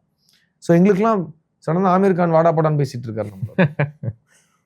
ஸோ நம்ம ஆமீர் கானை தோல்ல தட்டுறோம், இந்த மாதிரிலாம் பண்றோம். பற்றாவேரான்னு சொல்லிட்டு இல்லை, இது ஒரு சீன்ல நடந்துச்சு அவரோட. நாங்களாம் அந்த படிக்கட்டில் உட்காந்து ஒரு சீன் பண்ணிட்டு இருப்போம். அவர் வந்து சோனியா டீஸ் பண்ணிட்டு இருப்பாரு, மிஸ் யூனிவர்சிட்டி அப்படிலாம் ஜோக் அடிச்சுட்டு இருப்பாரு. அப்போ வந்து ஏதோ ஒரு ஜோக் அடிக்க ஒரு டேக்கில் நான் அவருக்கு ஒரு படி மேலே தமாடிச்சிட்டு இருப்பேன். போயிட்டு ஏற்க அந்த சீன் அவங்க இப்படி பண்றாங்க, எனக்கு போர் அடிக்க ஆரம்பிச்சிச்சு. ஸோ ஒரு டேக்கும் நாங்கள் வேற ஒரு ரியாக்ஷன் பண்றோம், ஸோ தட் ஃப்ரெஷ்ஷாக இருக்கும்னு சொல்லிட்டு. ஸோ ஒரு டேக்கில் நான் ஏதாவது தம் அடிச்சிட்டு இருக்கேன். அவர் என் ஃப்ரெண்டு உட்காந்துருக்காரு. அவர் ஒரு ஜோக் அடிச்சாருன்னு சொல்லிட்டு நேராக இங்க காலை வச்சு ஒரே மிதி. அவர் போய் உருண்டு விழுறாரு. விழுந்துட்டு ஓ தெரி அப்படின்னு சொல்லிட்டு is continued the scene. So எல்லாரும் சீன் முடிச்சுட்டு சூப்பர் அமேசிங் சொல்லிட்டு அப்புறம் லைட் ஏதோ பிரச்சனைன்னு சொல்லிட்டு ஒன் மோர் பண்ணோம். அப்போ நான் வந்து இது பண்ணிட்டு we did the same thing again and okay ஆயிடுச்சு. அப்புறம் வந்து the finally the shot that's in the film is a different shot. It's a shorter shot. So நான் நல்லா இருந்துச்சு சொல்லிட்டு நான் இங்கே ஓரமாக போயிட்டேன். அப்புறம் யாரோ வந்து கேட்டாங்க, என்னடா நீ பாட்டுக்கு போய் அவரை உதச்சிட்டேன். யாருன்னு? ஆமீர் சீனில் தானே உதச்சேன், அது அலவுட் தான், பெஸ்ட் ஃப்ரெண்ட் தானே எல்லாரும். ஐயோ தப்பா எடுத்துட்டு இருப்பாரான்னு நான் கேட்டேன். அப்போதான் எனக்கு தோணல. நான் we all came from the stage. எங்களுக்கு இதெல்லாம் ஐடியாவே கிடையாது. ஃப்ரெண்ட்ஸ்னா என்ன பண்ணிப்பாங்கல்ல, ரிஹர்சல்லையும் அப்படிதான் வச்சிருக்கோம். அவரும் பி ஃபீல் அப்படிதான் இருக்கும். ஐயோ தப்பா எடுத்து பயம் வந்துருச்சு எனக்கு. ஸோ நான் உடனே அவரை பார்க்க போயிட்டேன். சாரி நான் சொல்லிட்டு பண்ணிட்டுமா அப்படின்னு கேட்டேன். அதான் சீனு பட அப்படின்னு சொல்லிட்டு போயிட்டார் அவர். இப்போ லூஸு அதான் சீன், அதனால தான் ஒர்க் ஆச்சு போ அப்படின்னு சொல்லிட்டு போயிட்டார். ஸோ அவர் அப்படி இல்லைன்னா எதுவுமே நல்லா வந்திருக்காரு. So he made it possible for everybody. சொல்கிறேன்னா நாங்களாம் பயங்கரமாக ஜோக் அடிப்போம் அவரை. சார் நீங்கள் ஏன் சார் எங்களெல்லாம் அவங்க கூட ஓட விடுறீங்க, இந்த மாதிரிலாம் ஜோக் அடிப்போம். நல்லா இருக்கீங்க சார், பெரிய ஸ்டார் சார், நீங்கள் ஏன் சார் கண்டனெல்லாம் கூட ஓட விடுறீங்க, நாங்களே பார்த்து ஜோக் அடிச்சிருக்கோம். அப்போ அவர் ஏதோ ஒன்று சொல்லி சமாளிச்சுட்டு இருப்பாரு. But he ஃபாட். ப்ளஸ் அவருக்கும் ஒரு சேலஞ்ச் இல்லை. அந்த வயசுல அவர் திரும்ப காலேஜ் கிட்ட வராரு. அவருக்கு எவ்வளோ பயம் இருந்திருக்கும் இல்ல. அதுல கொடுத்த கான்ஃபிடன்ஸ் தான் 3 Idiotsல புரியுது. அதுவும் கேரக்டர் வந்து 5 வருஷமா நான் இங்க இருக்கேன் அப்படின்னு வேற சொல்லுது. ஸோ அந்த கேரக்டர் தான் இப்போ நான் நிஜமாவே காலேஜ் படிக்கிறேன் 3 Idiotsல வருது 3 இயர்ஸ்க்கு அப்புறம். So that give it was a very gutsy thing. I have great respect for that. அதுக்காக அவர் மெயின்டைன் பண்ணது, ஒர்க் அவுட் பண்ணது, இது அது அமேசிங்.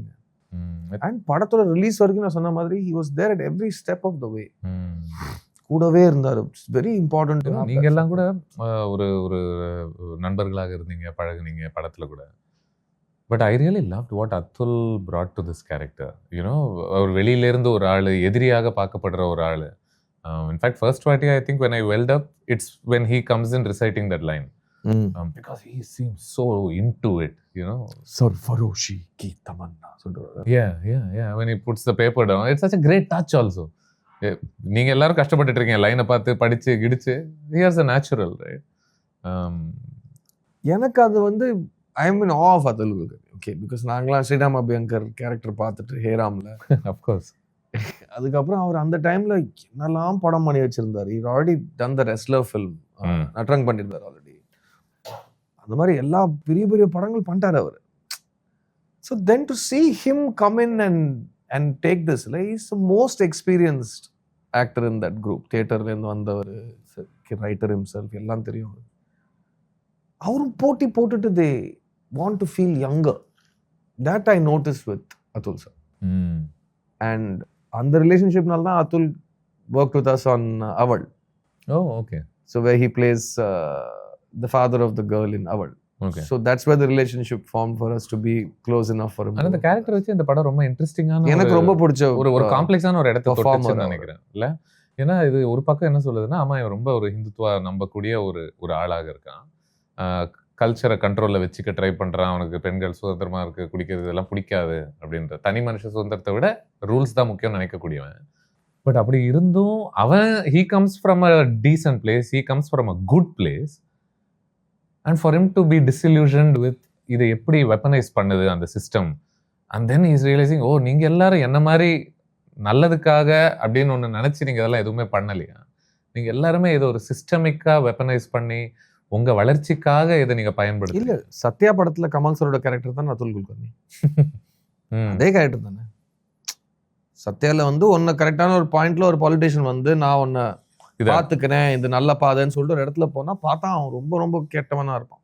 அதே தான் அதுல் குல்கர்னி கேரக்டர். ஸோ எவ்வளவு அன்போட எழுதியிருக்காங்க பாருங்க இல்ல. அவன் அவ்வளோ பாயிண்ட் ஆஃப் நோ ரிட்டர்னா காமிச்சிட்டு, ஒரு ஒரு சாவேஜ் கம்யூனல் பர்சனா காமிச்சிட்டு, ஒரு மிசாஜினிஸ்டிக் ரிக்ரெசிவ் பர்சனாலிட்டியா காமிச்சிட்டு, அவனை வந்து லவ் பண்ணி அவனை நீங்க புரியுற அளவுக்கு அதே பர்சன் எடுத்துட்டு போறீங்க வித்தின் 2 hours. அது எவ்வளவு லவ் இருக்கிற ஒரு விஷயமா இருந்தா தான் நடக்கும் இல்லையா? Because you showing him as somebody. ஒரு பொண்ணு ஃபார் எக்ஸாம்பிள் ஃபீமேல் ஆடியன்ஸுக்கு அவனை பார்த்தாலே இவனை பிடிக்காதுன்னு ஃபிக்ஸ் ஆயிடும் சத்தியமா. ஆனா அதே ஃபீமேல் ஆடியன்ஸ் அவனை வந்து அவனோட மனசு மாறினதுக்கு அப்புறம் his human nature you understand. அவன் வெறுத்த அந்த அஸ்லம் அவன் திரும்ப ஒரு பிரதரை, ஒரு சகோதரனா லவ் பண்றப்போ யூ ஆர் பிலீவிங் ஹிம். அவன் சும்மா நான் மாறிட்டேன், இந்து முஸ்லிம் பாய் பாய்ன்னு சொன்னா நீங்க நம்ப மாட்டீங்க. ஏன்னா இந்த படம் எக்ஸ்ட்ரீம்ஸ்ல இருந்து எக்ஸ்ட்ரீம்க்கு யாரையும் தள்ள கூட இல்ல. இது கொஞ்சம் ரொம்ப ரொம்ப கஷ்டங்க. அது அதுல் சார் பண்ணது வந்து. சோ நான் கரனோட கிராஃப் பத்தி பேசுறப்போ சொல்றேன், நான் கல்பலியில ஆட மாட்டேன். ஆமா. தோடி சி தூல் அந்த சாங்ல வந்து அதுல நோட்டீஸ் பண்ணு. ஆமா. அவர் வந்து ஓரமா அந்த போட்டோல கூட அவர் அங்க இடத்துல ஓரமா அவங்கலாம் வந்து அவ்வளவு ஃப்ரீயா பொண்ணுங்களை கட்டி பிடிச்சிட்டு ஹைஃபை கொடுத்துட்டு நைட்லாம் ஃபோன்ல அந்த இது they're not from that exposure. So from hating it he learns to accept it and then you love him. I think one of my most favorite moments of him is அதுக்கப்புறமா இன்னும் சில நாட்கள் பிறகு அந்த வீட்டில் வந்து எல்லாரும் பயங்கர ஜாலியாக சிரிச்சு பேசிக்கிட்டு இருப்பாங்க. இவர் மட்டும் தனியாக ஒரு மாதிரி ஆக்வர்டாக அப்படி உட்காந்துக்கிட்டு இருப்பாரு. யாரோ ஒரு ஜோக் மாதிரி ஒன்று சொல்லுவாங்க, எல்லாரும் கத்தி சிரிப்பாங்க. இவருமே he lose himself in the moment and start joining. நாங்க ரெண்டு பேரோட அன்கம்ஃபர்டபிளா ஒரு லுக் ஆக்வர்ட்னஸ் அப்படி சிரிக்க ஆரம்பிச்சாரு. மெயின் அது ஏன் அப்படி இருக்குங்கிறதுக்கு காரணம் அது எங்க நடக்கிறதுங்கிற ஸ்டோரி. தட் இஸ் ஒரு முஸ்லிம் வீட்டில் ஒரு ஹார்ட் கோர் முஸ்லிம் ஹேட்டர் போய் ஃப்ரெண்டுக்கு உடம்பு முடியலன்னு சொல்லிட்டு விசாரிக்க போன scene. It's already so complicated. So அந்த அண்ட் நீங்க சொன்னோன்னே அந்த வீடு எனக்கு ஏன் ஞாபகம் வருதுன்னா, அந்த location is one of my favourite locations in my career. ஏன்னா அங்க மட்டும்தான் நான் ஓம்பூரியோட ஒர்க் பண்ணிருக்கேன். Okay. Om Puri sir is a very very very big influence on a lot of us from time of young days. And அவரோட to see him working, அவரோட voice and dialogue delivery and camera cut ஆன உடனே நான் போய் அவர் பக்கத்தில் உட்காந்துருக்கேன். ஏதாவது வந்து சுப்பிடாத அது கேள்வி கேட்டுட்டு இருப்பேன். ஸோ அந்த லொக்கேஷனில் தான் என்னோட அவரோட ஐ ஸ்பெண்ட் டைம் வித். அதே மாதிரி எனக்கு இந்த படத்தில் God's gift was to work with Waheeda Rehman. So Waheeda ji is the greatest heroine in the history of Indian cinema for many people. Okay, she is the heroine of Guide, which is for me like Guide it's the big deal. And அவங்களோட work பண்ணுற டேஸ்லாம் அவங்கள எவ்வளவு கேள்வி கேட்டாலும் அவ்வளவு பொறுமையாக பதில் சொல்லிட்டு இருப்பாங்க. நான் அவங்களோட தெலுங்குல பேசுவேன், கொஞ்சம் தெலுங்கு கொஞ்சம் ஹிந்தியில் பேசுவேன். அவங்க ரொம்ப குஷி ஆகிடுவாங்க. அண்ட் அந்த மீட் பண்ணதுனால நான் தெலுங்குல ஒரு படம் நான் ஸ்கிரிப்ட் எழுதியிருந்தேன் ஒரு படத்துக்கு, சுக்குலர் சந்திரோட. அந்த படத்தில் ஃபர்ஸ்ட் சீனில் என்னோட பாட்டியாக அவங்க நடிச்சிருப்பாங்க. ஓகே. அவங்களையும் நாகேஸ்வரராவ் சாரையும் ஒரே சேர்ந்து பார்க்கணும். என் தாத்தா பாட்டியாக அவங்களை ஃபர்ஸ்ட் ரீலில் 2 சீனில் நடிக்க வச்சிருக்கோம். So நிறைய paid lessons you got. இது free. They paid you to teach you. Greatest paid holiday na idan. Range basundi மாதிரி paid holiday எப்படா வரும்னு ஏங்கிட்டு இருப்போம். நாங்க ஜோக்கெல்லாம் சொல்லியிருக்கோம். நாங்க சக்சஸ் மீட் ஒரு வாட்டி சொன்னோம். இங்க ரஹ்மான் சார் இருப்பாரு. இப்போ நான் சொன்னேன், என்கிட்ட வந்தாங்க இந்த சின்ன பசங்க இருக்காங்க, ஏதோ அமீர் கானா ஏதோ ரஹ்மானா, ரவுண்ட் வருவாங்கன்னு சொன்னாங்க. சரி போனால் போகுதுன்னு படம் பண்ணி கொடுத்தேன். இப்போ இவ்வளோ பெரிய ஹிட் ஆகிடுச்சு. சும்மா யூர் ஆல் டூயிங், நானும் ஷர்மனும் ஒரு செஷன் மாதிரி பண்ணிட்டு இருக்கோம். அன்னைக்கு night I remember last time we all after the films release, அதுக்கப்புறம் எல்லாரும் பிரிஞ்சு டிஜே சொல்கிற மாதிரி எல்லாரும் அவங்க லைஃப்பை பிரிஞ்சு போயிட்டோம். 10 வருஷத்துக்கு அப்புறம் ஒரு மீட்டிங் போட்டோம். நாளைக்கு வந்து 10 வருஷத்துக்கு அப்புறம் இன்னொரு மீட்டிங் போட்டோம். நான் இது கேட்குவேன். ஸோ அந்த பிரிவு how easy is that to handle generally, because you get into such என்ன சொல்கிறது, intense personal spaces so quickly. திடீர்னு பார்த்தா ஆல்மோஸ்ட் காலேஜ் அளவுக்கு ஒரு நட்பு ஒன்று உருவாகுது.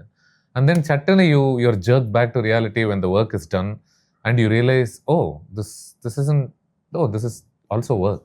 Now everybody does their own thing and now we can't have that anymore. இது சேம் தான். ரங்தே பசந்தி என்னோட மைண்ட் செட்னால நான் ரங்தே பசந்தி ஒத்துண்டேன்னா இல்லை ரங்தே பசந்தால என் மைண்ட் செட் வந்து தான் ஒரு கேள்வி பேசணும். அந்த மாதிரி பிஃபோர் ஐ ஃபர்ஸ்ட் 1 year 2 yearsலேயே புரிஞ்சிருச்சு நம்ம வந்து ஜிப்சிஸ்னு. we are nomads.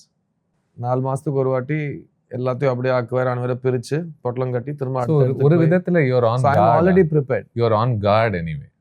இல்ல I'm prepared that இல்ல அதையும் தாண்டி no you just because காதல்ல வலி இருக்குன்னு சொல்லிட்டு நீங்க ஃபுல்லா லவ் பண்ணாம இருக்க மாட்டீங்க. just because there's pain. So I still give off myself completely to my colleagues. And it doesn't hurt you when you have to if it hurts it hurts. Yeah. எனக்கு வேற வழி தெரியல. நான் சடனா போய் டாக்டர் நடிக்க முடியாது, டாக்டரா வாழ முடியாது. அந்த நான் போய் I have only one life.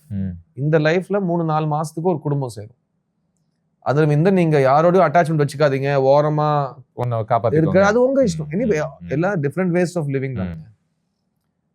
So அப்படி பாக்குறப்போ மை ஒன்லி வேஸ் கொஞ்சம் துஷ்டனை கண்டா தூர விலகும்பாங்கல்ல, அந்த மாதிரி that you will understand that இந்த அன்னெசரியான ஒரு you keep you safe. Otherwise when you meet somebody, you meet them with the intention of being yourself and hoping that you get along and சேர்ந்து நல்ல பாசிட்டிவா ஒர்க் பண்ற ஒரு chance கிடைக்கும்னு நம்ம நம்புவோம். And Rangde certainly offered you. Rangde Basanti from the first day I went till today has been one of the most rewarding collaborative experiences of my life. And if any one film taught me the most for free, and don't mistake, I've worked with the masters before I went to Rangde Basanti. Yes. So I've worked with the masters. Despite that, அங்க இருக்கிற energies, the way that Rakesh Mehra used to, எவ்வளவு பேர் எவ்வளவு கருத்து சொன்னாலும் gamma வாங்கிட்டு அவருக்கு வேணுங்கிறத எல்லாருக்கும் புரியுற மாதிரி கூட கூட்டிட்டு தான் போவார் அவர். So Rangde Basanti was that kind of an experience for me. And நான் நிறைய இடத்துல சொல்லியிருக்கேன், என்னோட ரோல் யார் வேணா பண்ணியிருக்கலாம். This applies to most of my films as an actor. I'm not a prodigious actor, but அந்த படத்தை பொறுத்த வரைக்கும் அந்த ஒவ்வொரு ஆக்டரும் the way they brought into the role, Amir Khan இல்லனா that would not have happened. And I've said thanks to Rakesh and Amir 1000 times for this, because Rangde Basantiங்கிற படம் எனக்கு நீங்க ஏன் திரும்ப Rangde Basanti படம் பண்ண மாட்டேங்கிறீங்கன்னு கேட்டா நான் ஃபர்ஸ்ட் டைமுக்கும் எனக்கும் சம்மந்தமே கிடையாது. யாரோ எடுத்தாங்க, என்ன அதுல இருக்க விட்டாங்க. அந்த மாதிரி படம் நான் எப்படி திரும்ப செட் பண்ணிக்கிறது? யாரோ எங்கேயோ திரும்ப இன்ஸ்பயர் ஆகி திரும்ப எழுதிக்கிட்டு வந்தாங்கன்னா உண்டு. அண்ட் படமா when I watched the film, when I shared the film, when I recollect the film, it's the same thing. Actors வந்து we just ultimately have to get lucky. No, that's what makes it a generational film. You just have to get lucky is what I'm saying, because இதுக்கு வந்து talent it's more than most actors hard work can get, right? இதெல்லாம் தான் சொல்றேன். After working in my first 3 years with the masters, started with Mani sir, Shankar sir, Rahman sir, Prabhudeva, and I'm moving to the next thing and I get this film. So இந்த படம் எனக்கு எப்படி கிடைச்சதுன்னா, எனக்கு முன்னாடி 15-16 பேர் ஒன்னு reject ஆனாங்க, இல்ல பண்ண மாட்டேன்னு சொன்னாங்க, இல்ல டேட் இல்ல. I think ஆயிரம் எடுத்து ஒரு வாட்டி பார்த்தாலே உங்களுக்கு காஸ்ட் பண்ணிடலாம்னு நினைக்கிறேன். இல்ல அப்போ யாருமே நான்லாம் லிஸ்ட்லயே இல்லையா, பிகாஸ் ஹிந்தி படத்தை காஸ்டிங்ல கிரைட்டீரியெல்லாம் இருக்கணும். ஹிந்தி பேச தெரியணும், இந்த ரோலுக்கு சூட் ஆகணும், டேட் இருக்கணும், உங்களுக்கு படம் பிடிக்கணும், இந்த மாதிரி நிறைய கிரைட்டீரியன் இருக்கு. யாருமே செட் ஆகல. எனக்கு எவ்வளோ பேர், ரித்திக்லாம் எவ்வளோ வாட்டி மீட் பண்ணி சொல்லியிருக்காரு, நான் எனக்கு படத்துல எனக்கு இந்த நான் கெரியர்லயே நான் பண்ணாம விட்ட ஒரே கேரக்டர், எனக்கு பிடிச்ச கேரக்டர் ஒன்று தான். ஆனா நான் ரிக்ரெட் பண்ணல ஃபர்ஸ்ட் டைம், பிகாஸ் நீ சூப்பரா பண்ணிட்ட அப்படி. எல்லாருக்கும் வந்து படம் அந்த என்னோட ரோல் வந்து அப்படி ஒரு ரவுண்ட் போயிட்டு வந்தது. ஒரு 15-16 ஹீரோ தாண்டி என்கிட்ட வந்துச்சு. So what did I do to get Rangde Basanti? I didn't do anything. Rang De பசந்தியா என் தேடி என் வீடு வந்து என்னை கூட்டிட்டு போச்சு. அப்படிதான் நான் ரங் தே பசந்த் வந்தேன். அதே மாதிரிதான் அந்த மாதிரி படங்கள் அப்படிதான் அமையும். நீங்க வீட்டுல சமைக்க முடியாது. நான் கடைசியா இது கேட்கவா கொஞ்சம் ஸ்லைட்லி சீரியஸ் நோட். இந்த படம் ஏதோ ஒரு விதத்துல விஜிலாண்டிசமா ஆமோதிச்ச மாதிரி நீங்க ஏதாவது பார்த்தீங்களா? Would you take that angle seriously? Very seriously. Yeah. I don't agree with the violence in the film. Yeah. I strongly condone, I don't condone it. I strongly oppose that act. You cannot take a human life. That's my belief system in life. Having said that, நிறைய பேர் கேட்டிருக்காங்க ஏன் ரங் De basundi Oscar ஜெயிக்கல. எங்களுக்கு தெரிஞ்ச வரைக்கும் கிளைமேக்ஸ்ல அந்த வன்முறையை கையில் எடுத்தது தான் அந்த படத்தோட அவார்ட் ஸ்டேட்டஸை குறைச்சிச்சு. ஆனா அந்த கால் டு ஆர்ம்ஸ் தான் படத்தை கமர்ஷியலா ஓட வச்சு. Now you can do the math. இது ரெண்டுமே உண்மைதான். புரியுது. ஓகே. ஸோ அது நான் எழுதல, நான் டைரக்ட் பண்ணல. ஸோ அதை யாரும் அவங்க they can answer, but to answer your question, the violence in the film is something I personally abhor. I don't stand for it. Having said that, but it lent a lot of dramatic value. That is the violence that led to the police retaliation or the army retaliation, and that is what led to the people taking the film very personally. உங்களுக்கு ரொம்ப பிடிச்ச youngsters ஐயோ செத்துட்டாங்களே, அது ஏன் நான் வந்து I will stand by Rang De Basanti, not by what the kids did but I'll stand by Rang De Basanti till the day I die, because there is some Bhagat Singh in the way this film is referenced. What happened to Bhagat Singh did happen, right? Bhagat Singh was not violent. Bhagat Singh only threw a bomb. Nobody got hurt. They just threw a smoke bomb to get the attention. நான் ஜெயிலுக்கு வரேன், நான் ஜெயிலுக்கு வந்து book எழுதி பேச போறேன்னு தான் அவர் வந்தார். அவர் அந்த ஜெயிலே கொண்டு முடிச்சிட்டாங்க. Right? So Rang De Basanti brings that to light in a way that you see these young guns of India. ஐயோ நல்லா சந்தோஷமா வாழ வேண்டிய வயசுல இப்படி செத்து போயிட்டாங்க. ஒரு விதத்துல ஃப்ளாட் யங்ஸ்டர்ஸ் தான். அவங்களுக்கு ஒண்ணும் தெரியல. யங்ஸ்டர்ஸ் தானே. அவங்க பண்ண தப்புக்கு அவங்களே பிரைஸ் தேடிட்டாங்களே. They are dead. அவங்க செத்துட்டாங்க. So we are not saying that இவன் ஒரு கேவலமானவன், இவன் 10,000 பேரை கொல்லுவான், ஆனா எண்ட்ல வந்து இன்னும் 20,000 பேரை கொல்ல போறான், சீக்குவல் விட போறான்னு நம்ம சொல்லவே இல்லை. So it's just about அந்த பாதையில போனவங்களுக்கு என்ன ஆச்சு, and crime and punishment னு வச்சுக்க. But I definitely, it is a very big talking point. That's why I said நாங்க ரிலீஸ்க்கு அப்புறம் அந்த 10 பேர் பசங்க படம் பார்த்தாங்க, 2 பேர் சொல்லுவாங்க அது எப்படி சார் போய் யாரான கை எதுக்கு சார் கண்ணால சுடணும், அங்கேயே தோத்துட்டோமே சார், சில பேர் சொல்லுவாங்க. கரெக்ட் தான் நான் சொல்றது. ஆனா அவன் அப்படி யோசிக்கல. அந்த டைம்ல அவனுக்கு இருக்கிற கோவத்துக்கு அவன் அப்படி செயல்பட்டான். அவன் அப்படிதான் பண்ணணும், நீ நாளைக்கு உனக்கு வந்துச்சுன்னா நீ அப்படிதான் பண்ணணும்னு நான் சொல்லல. பட் அப்படி நடந்து ஒரு அப்ரைசிங் ஆறுதுனாலதான் வேற ஒரு விஷயம் நடக்குது. நம்ம ஏற்கனவே பேசியிருக்கோம் அந்த dialogue from another film which is ஃபேஸ்லே கலத் நஹி ஹோதே உன்கே நதீஜே கலத் ஹோதே. நீங்க எடுக்கிற முடிவு தப்பு கிடையாது, அதோட விளைவு தான் தப்பாகுது. ஸோ அந்த முடிவு எடுக்கிற நேரத்துல அது கரெக்டான விளைவா இல்லையான்னு நமக்கு தெரியல. ஸோ யூ ஆர் சீயிங் ஒருத்தன் ஸ்கிரீன்ல சாகிறது நீங்க பாக்குறீங்க. ஸோ அவன் இப்படி பண்ணா, இப்படி வாழ்ந்தவன் இப்படி செத்தாங்கிறது நம்ம காமிச்சிட்டோம். So for that I stand by Rang De Basanti. Unconditional. இவங்க அந்த முடிவை எடுத்திருக்கவே முடியாத கதாபாத்திரங்கள் மாதிரி எனக்கு தெரியல. அன்கண்டிஷனல். ஏன்னா இவங்க நாளைய பத்தி யோசிக்காதவங்க, அன்ன நேரத்துக்கு என்ன தோணுதோ அது சரின்னு நம்புறவங்க. And the second thing is, if you notice the interval point of Rang De Basanti, எனக்கு இந்த படத்தோட பிடிச்ச விஷயமே the film is a film about love. Interval point of Rang De Basanti friends சந்தோஷமா நடந்து போறது அப்படியே அவுட் ஃபோக்கஸ் ஆகி இன்ட்ரோல். ஏன்னா commercial film with big hero. 6 friends அப்படியே நடந்து ஒரு லவர் பெயரோட சேர்ந்து அவுட் ஃபோக்கஸ் நடந்து போறாங்க இன்ட்ரோ. ஸோ அந்த படத்துல இருக்கிற கேரக்டர்ஸ் எவ்வளோ லவபுல்லா அவங்க கிரியேட் பண்ணா அவங்க இந்த அளவுக்கு ஒரு இன்ட்ரோல் பிளாக் தைரியமா வைப்பாங்க. ஸோ எனக்கு ரங் தே பசந்தி பத்தி பிடிச்ச விஷயமே இவங்க எல்லாருமே fall in love with a group of friends. ஐயோ எனக்கு இந்த மாதிரி ஃப்ரெண்ட்ஸ் வேணுமேன்னு எங்க ஏங்க வச்ச படம். That is my biggest takeaway from that. So ஒரு ஜெனரேஷன், ஒரு தலைமுறை முழிப்பு வந்ததெல்லாம் செகண்டரி. ஒரு தலைமுறை தன்னை வந்து அந்த ஃப்ரெண்ட்ஷிப்ல பார்த்தாங்களா? S. Lovely. A generation reminisces. That is Rang De Basanti. Today after 20 years when we watch the film, we will all reminisce about how we made a film about a generation reminiscing 20 years ago. Yeah. That's the way it is. I don't want to go into the bigger questions because I don't want to, again indulge any negative or cynical thoughts இல்ல totally about உலகம் அப்படி இருக்கு இல்லைன்னா அதெல்லாம் நமக்கு தேவையில்லாத விஷயம். நாங்க படம் எடுத்தோம், அது இவ்வளவு சென்ட்ரலா அந்த இருக்கிறது படம் 20 வருஷத்துக்கு அப்புறமா இன்னும் பேசிட்டு இருக்காங்க, which is such an honor. அந்த படத்துல நிறைய பிழைகள் இருக்கும், நிறைய பிரச்சனைகள் இருக்கும் from different points of view. நான் அதை பார்க்குற பார்வை as a point, என்னோட கரியர்ல நடந்த விஷயம், என்னோட லைஃப்ல நான் கத்துக்கிட்ட விஷயங்கள்ல நான் ப்ரொடியூசரா மாறினதுக்கு முக்கியமான காரணமா நான் ரங் தே பசந்தி படத்தை பார்க்குறேன். ஏன்னா எனக்கு நடிகர்கள் ப்ரொடியூஸ் பண்ண சரித்திரத்துல ரொம்ப பெரிய முக்கியமான பேர்ல வந்து கமல்ஹாசனும் ஆமீர் கான். ஸோ அவங்க 2 பேரோட influence as an actor for me to become a producer. அண்ட் ஆமீர் சார் அவங்க பொண்ணு கல்யாணத்துல பார்த்தோம் சொன்னேன், நான் சித்தா எடுத்ததுக்கு எவ்வளோக்கு எவ்வளோ மகாநதியும் கமல் சாரும் காரணமோ அவ்வளோக்கு எவ்வளோ நீங்களும் காரணம். பிகாஸ் ஒரு நடிகன் ப்ரொடியூஸ் பண்ணா எப்படி தவம் கிடக்கணும்னு நான் அவங்கள பார்த்து தான் கத்துக்கிட்டேன். And he's told me so many great stories about his life as a producer. And I owe him a lot of my learning. And அவர மாதிரி ஒரு டெக்னீஷியனோட நான் is one of the greats. Revolution awaken ஆகுதோ இல்லையோ, நல்ல நல்ல படங்கள் awaken ஆகிருக்கு. கண்டிப்பா எனக்கு என்னோட 2006 நான் ஆமீர் கானோட ரங் தே பசந்தி பண்ணலனா என்னோட கெரியர்ல நிறைய படங்கள் நான் பண்ணியிருக்க மாட்டேன். நான் ஜிகர்தண்டா பண்ணியிருக்க மாட்டேன், காவிய தலைவன் பண்ணியிருக்க மாட்டேன், நிறைய படங்கள் பண்ணியிருக்க மாட்டேன், எனக்குள்ள ஒருவன் பண்ணியிருக்க மாட்டேன், நிறைய படங்கள் பண்ணியிருக்கேன். There's a reason. That's just the way we work a certain way because we meet the right people. எப்படி மணி சாருக்கு ஒரு இன்வால்மெண்ட் இருக்கும், எப்படி கமல் சாருக்கு தூரத்துல இருந்து எப்பவுமே ஒரு இன்வால்மெண்ட் இருந்திருக்கும், அந்த மாதிரி ஆமீர் கான் என்னோட ஷேப்பிங் ஆஃப் மை ஃபிலிம் பிரெயினுக்கும் ஆமீருக்கும் பெரிய கனெக்ஷன் இருக்கு. And I'll always remember Rang De basundi preview ஷோக்கு போனோம். நான் சூட்லாம் போட்டு போனேன்.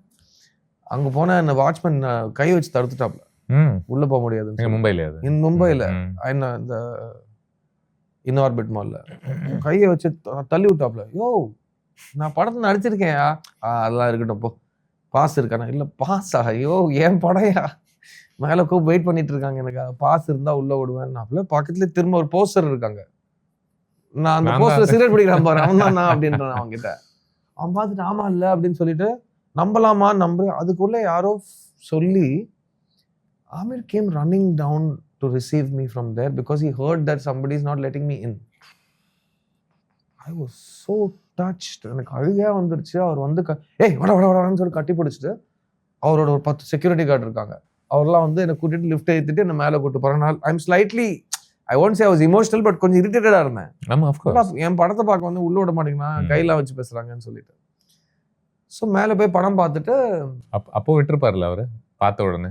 இல்ல படம் பார்த்துட்டு அப்பா சிரிச்சார். அது கேளுங்க, அது எங்க முடியுதுன்னா படம் இப்போ நானும் ஆமீரும் சேர்ந்து ஷோ பார்த்தோம் எல்லாருமே. 4 தியேட்டர்ல 10 நிமிஷம் கேப்ல ஷோ ஓடுது ப்ரீமியர். ஸோ எங்களோட சீன் முடிஞ்சோடனே நாங்க இன்னும் 3 ஸ்க்ரீனுக்கு போனோம். ஸோ எங்க ஸ்க்ரீன் ஃபர்ஸ்ட் முடியுது, அப்படியே உள்ள இருந்து உள்ள போய் உட்காந்துட்டு லைட் ஆன் பண்றாங்க, க்ரௌடா இருக்கு. அப்போ ஆமீர் சார் பேச ஆரம்பிக்கிறாரு.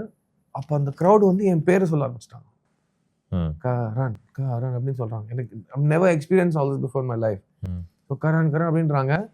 ஆமீர் சிரிச்சிட்டே இல்லை பேசுறா அப்படின்னு சொல்லிட்டு எனக்கு மைக் கொடுத்துட்டாரு.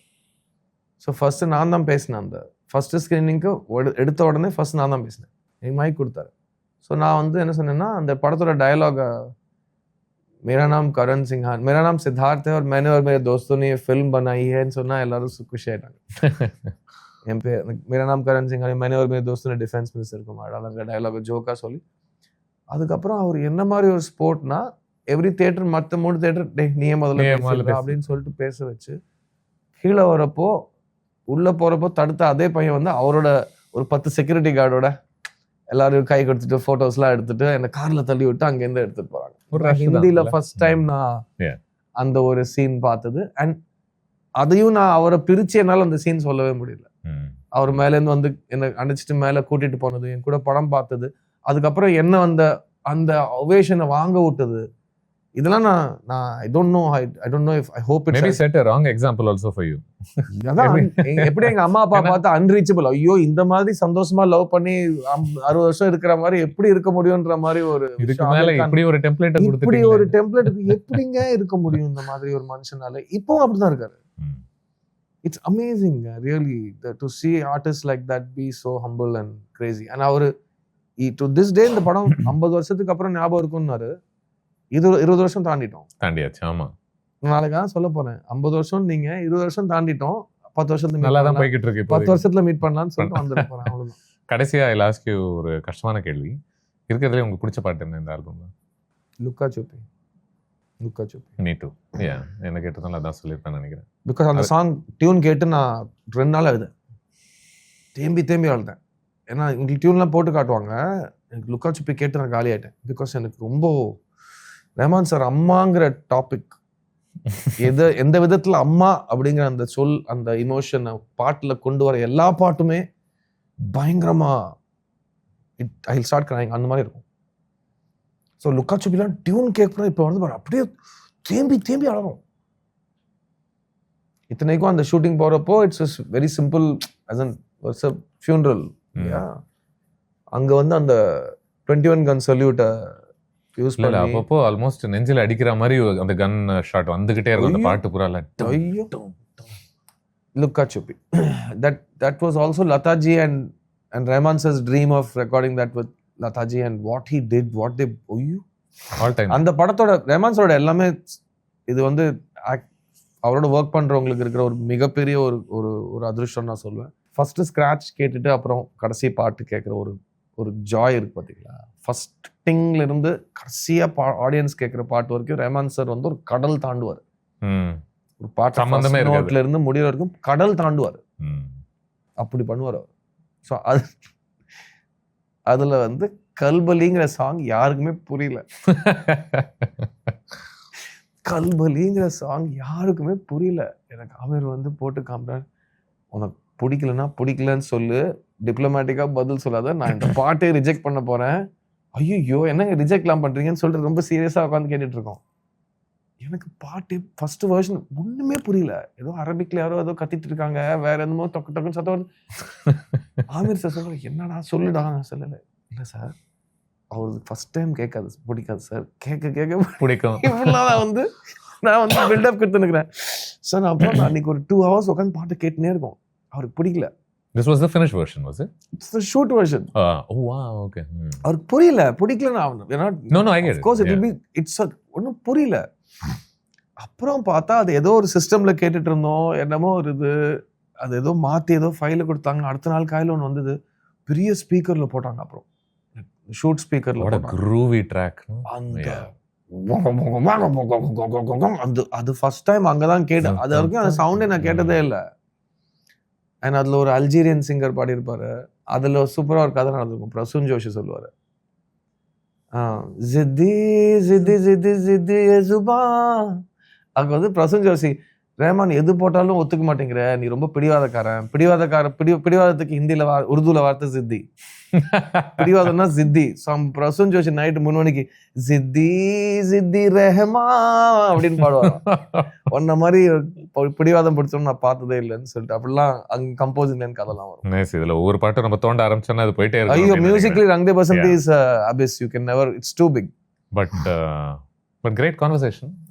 Yeah, thank you. And like I said, இது வந்து படம் பார்த்தவங்களுக்கு which I hope we told you something you didn't know. And like I said, இந்த மாதிரி படங்கள் பத்தி ரொம்ப ஈஸியா பேசலாம், பட் இதை பத்தி பேசுறது ரொம்ப கஷ்டம் கூட. பிகாஸ் லிட்டரலி 20 வருஷம் ஆயிடுச்சு. ஸோ பிடிச்ச படத்துல ஊர்றது ஒரு அனுபவம் தானே.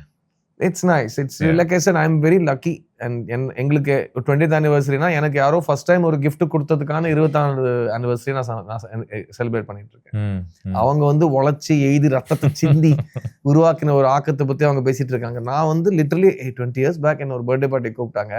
அது நடந்து 20 years ஆயிடுச்சுன்ற மாதிரி தான். லாஸ்ட் 2 days நிறைய genuine fans of the film வந்து அவங்களோட ஃபர்ஸ்ட் டைம் எக்ஸ்பீரியன்ஸ் பத்தி சொன்னாங்க. நீ ஃபர்ஸ்ட் டைம் ரங் தே பசந்தி எங்க பாத்தீங்க? இந்த தியேட்டர்ல.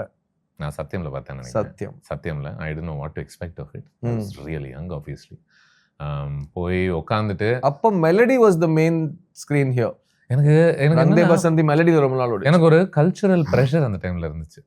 எப்படின்னா சில டைம் இப்போ பாய்ஸ் மாதிரி ஒரு படம் வரும்போது நீங்க எல்லாரும் ஒன்னா சேர்ந்து தியேட்டர்ல பார்க்கணும்னு ஒன்று தோணும்ல. லைக் துள்ளுவதோ இளமை வரும்போது ஒரு ப்ரெஷர் ஒன்று வரும்ல. சிட்டில டே ஒன்று வந்திருக்கு, வாங்க போகலாம் அப்படின்ற ஒரு சென்ஸ்.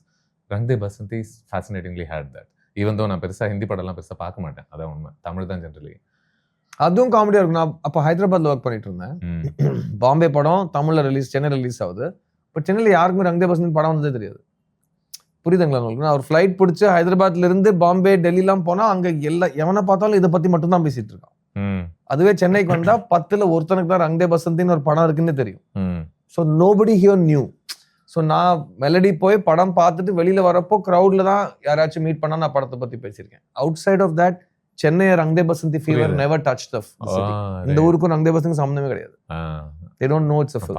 பார்த்துட்டு I was not prepared for it. I thought இல்ல even 3 Idiots for that matter நண்பன் வந்ததுங்கிறதுனால நிறைய பேருக்கு தெரியுமே. ஏதோ நண்பர்கள் சார்ந்து ஏதோ காலேஜ் படம் மாதிரியான ஏதோ வைப் இருக்கு. ரங் De basundi was a film. ஆனா பாம்பே டெல்லிலாம் வேற மாதிரி இருக்கும். Completely different reception. Okay. It's totally different. இன்னைக்கு எனக்கு அவுட் சைட் ஆஃப் அது வந்த உடனே பாத்துக்கிச்சு. அவுட் சைட் ஆஃப் சவுத்ல எனக்கு சித்தார்த்ங்கிற பேர் தெரியும்னா அது பிகாஸ் ஆஃப் ரங் தே பசந்தி. அங்கதான் ஸ்டார்ட் ஆச்சு. இந்த வருஷம் hopefully I'll change that with my next Netflix series, but Rang De basundi is the most important callback. Fantastic. On that note, done. Thank you. As always, pleasure. Always super fun.